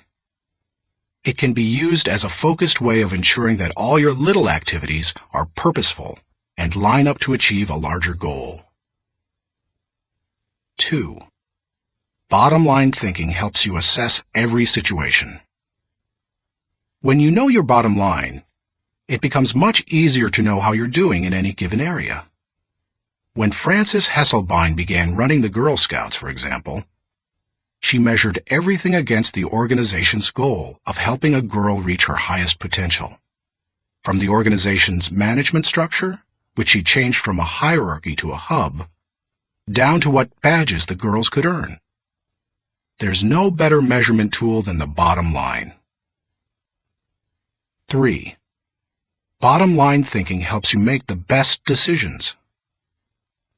Decisions become much easier when you know your bottom line. When the Girl Scouts were struggling in the 1970s, outside organizations tried to convince its members to become women's rights activists or door-to-door canvassers. But under Hesselbein, it became easy for the Girl Scouts to say no. It knew its bottom line, and it wanted to pursue its goals with focus and fervency. 4. Bottom line thinking generates high morale. When you know the bottom line and you go after it, you greatly increase your odds of winning. And nothing generates high morale like winning. How do you describe sports teams that win the championship? Or company divisions that achieve their goals? Or volunteers who achieve their mission? They're excited. Hitting the target feels exhilarating, and you can hit it only if you know what it is. 5. Bottom line thinking ensures your future.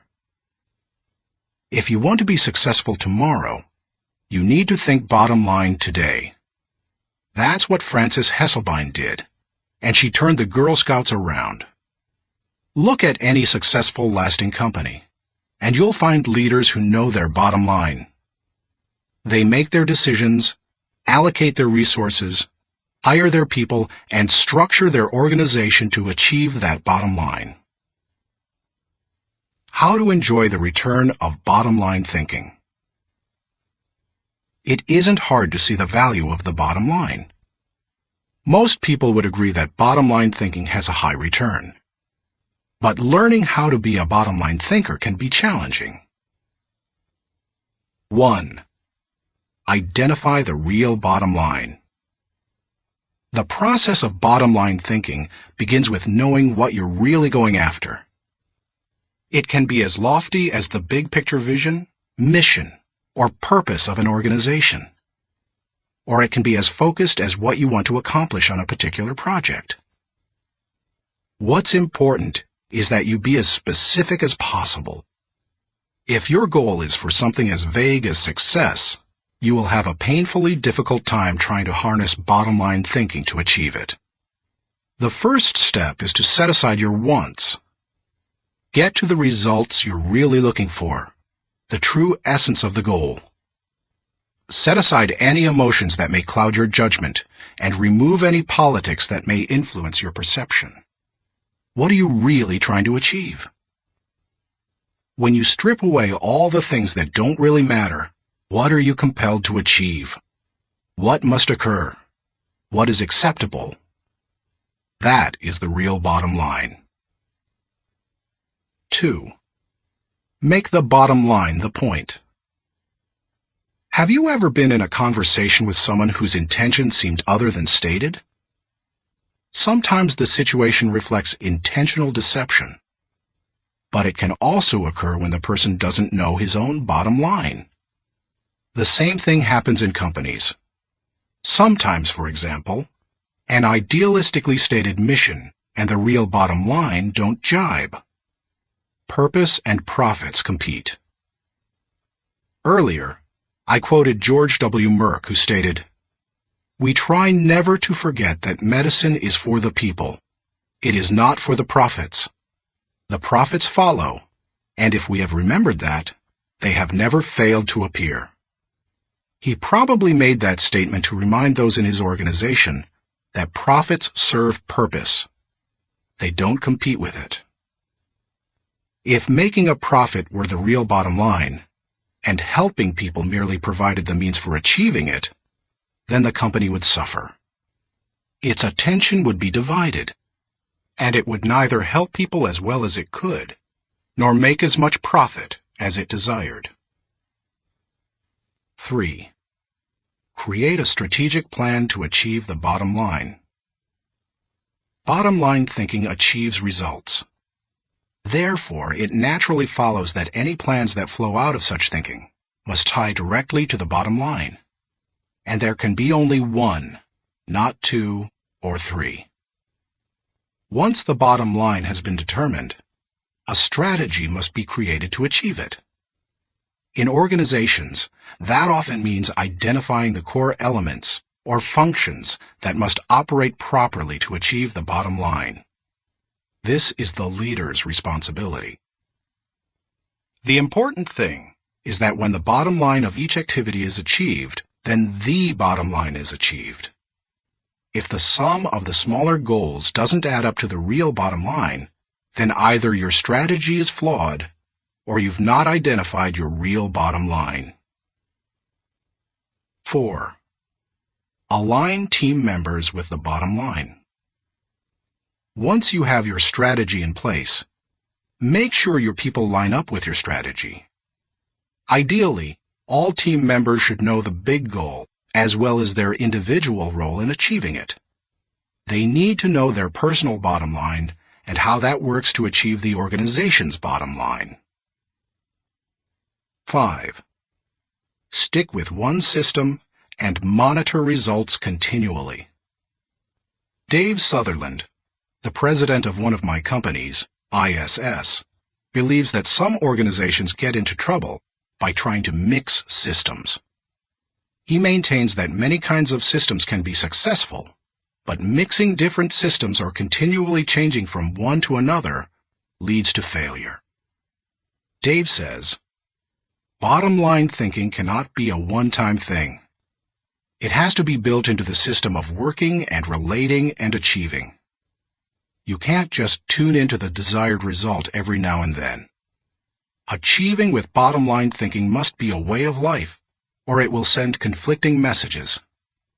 I am a bottom-line thinker. It is part of my system for achievement.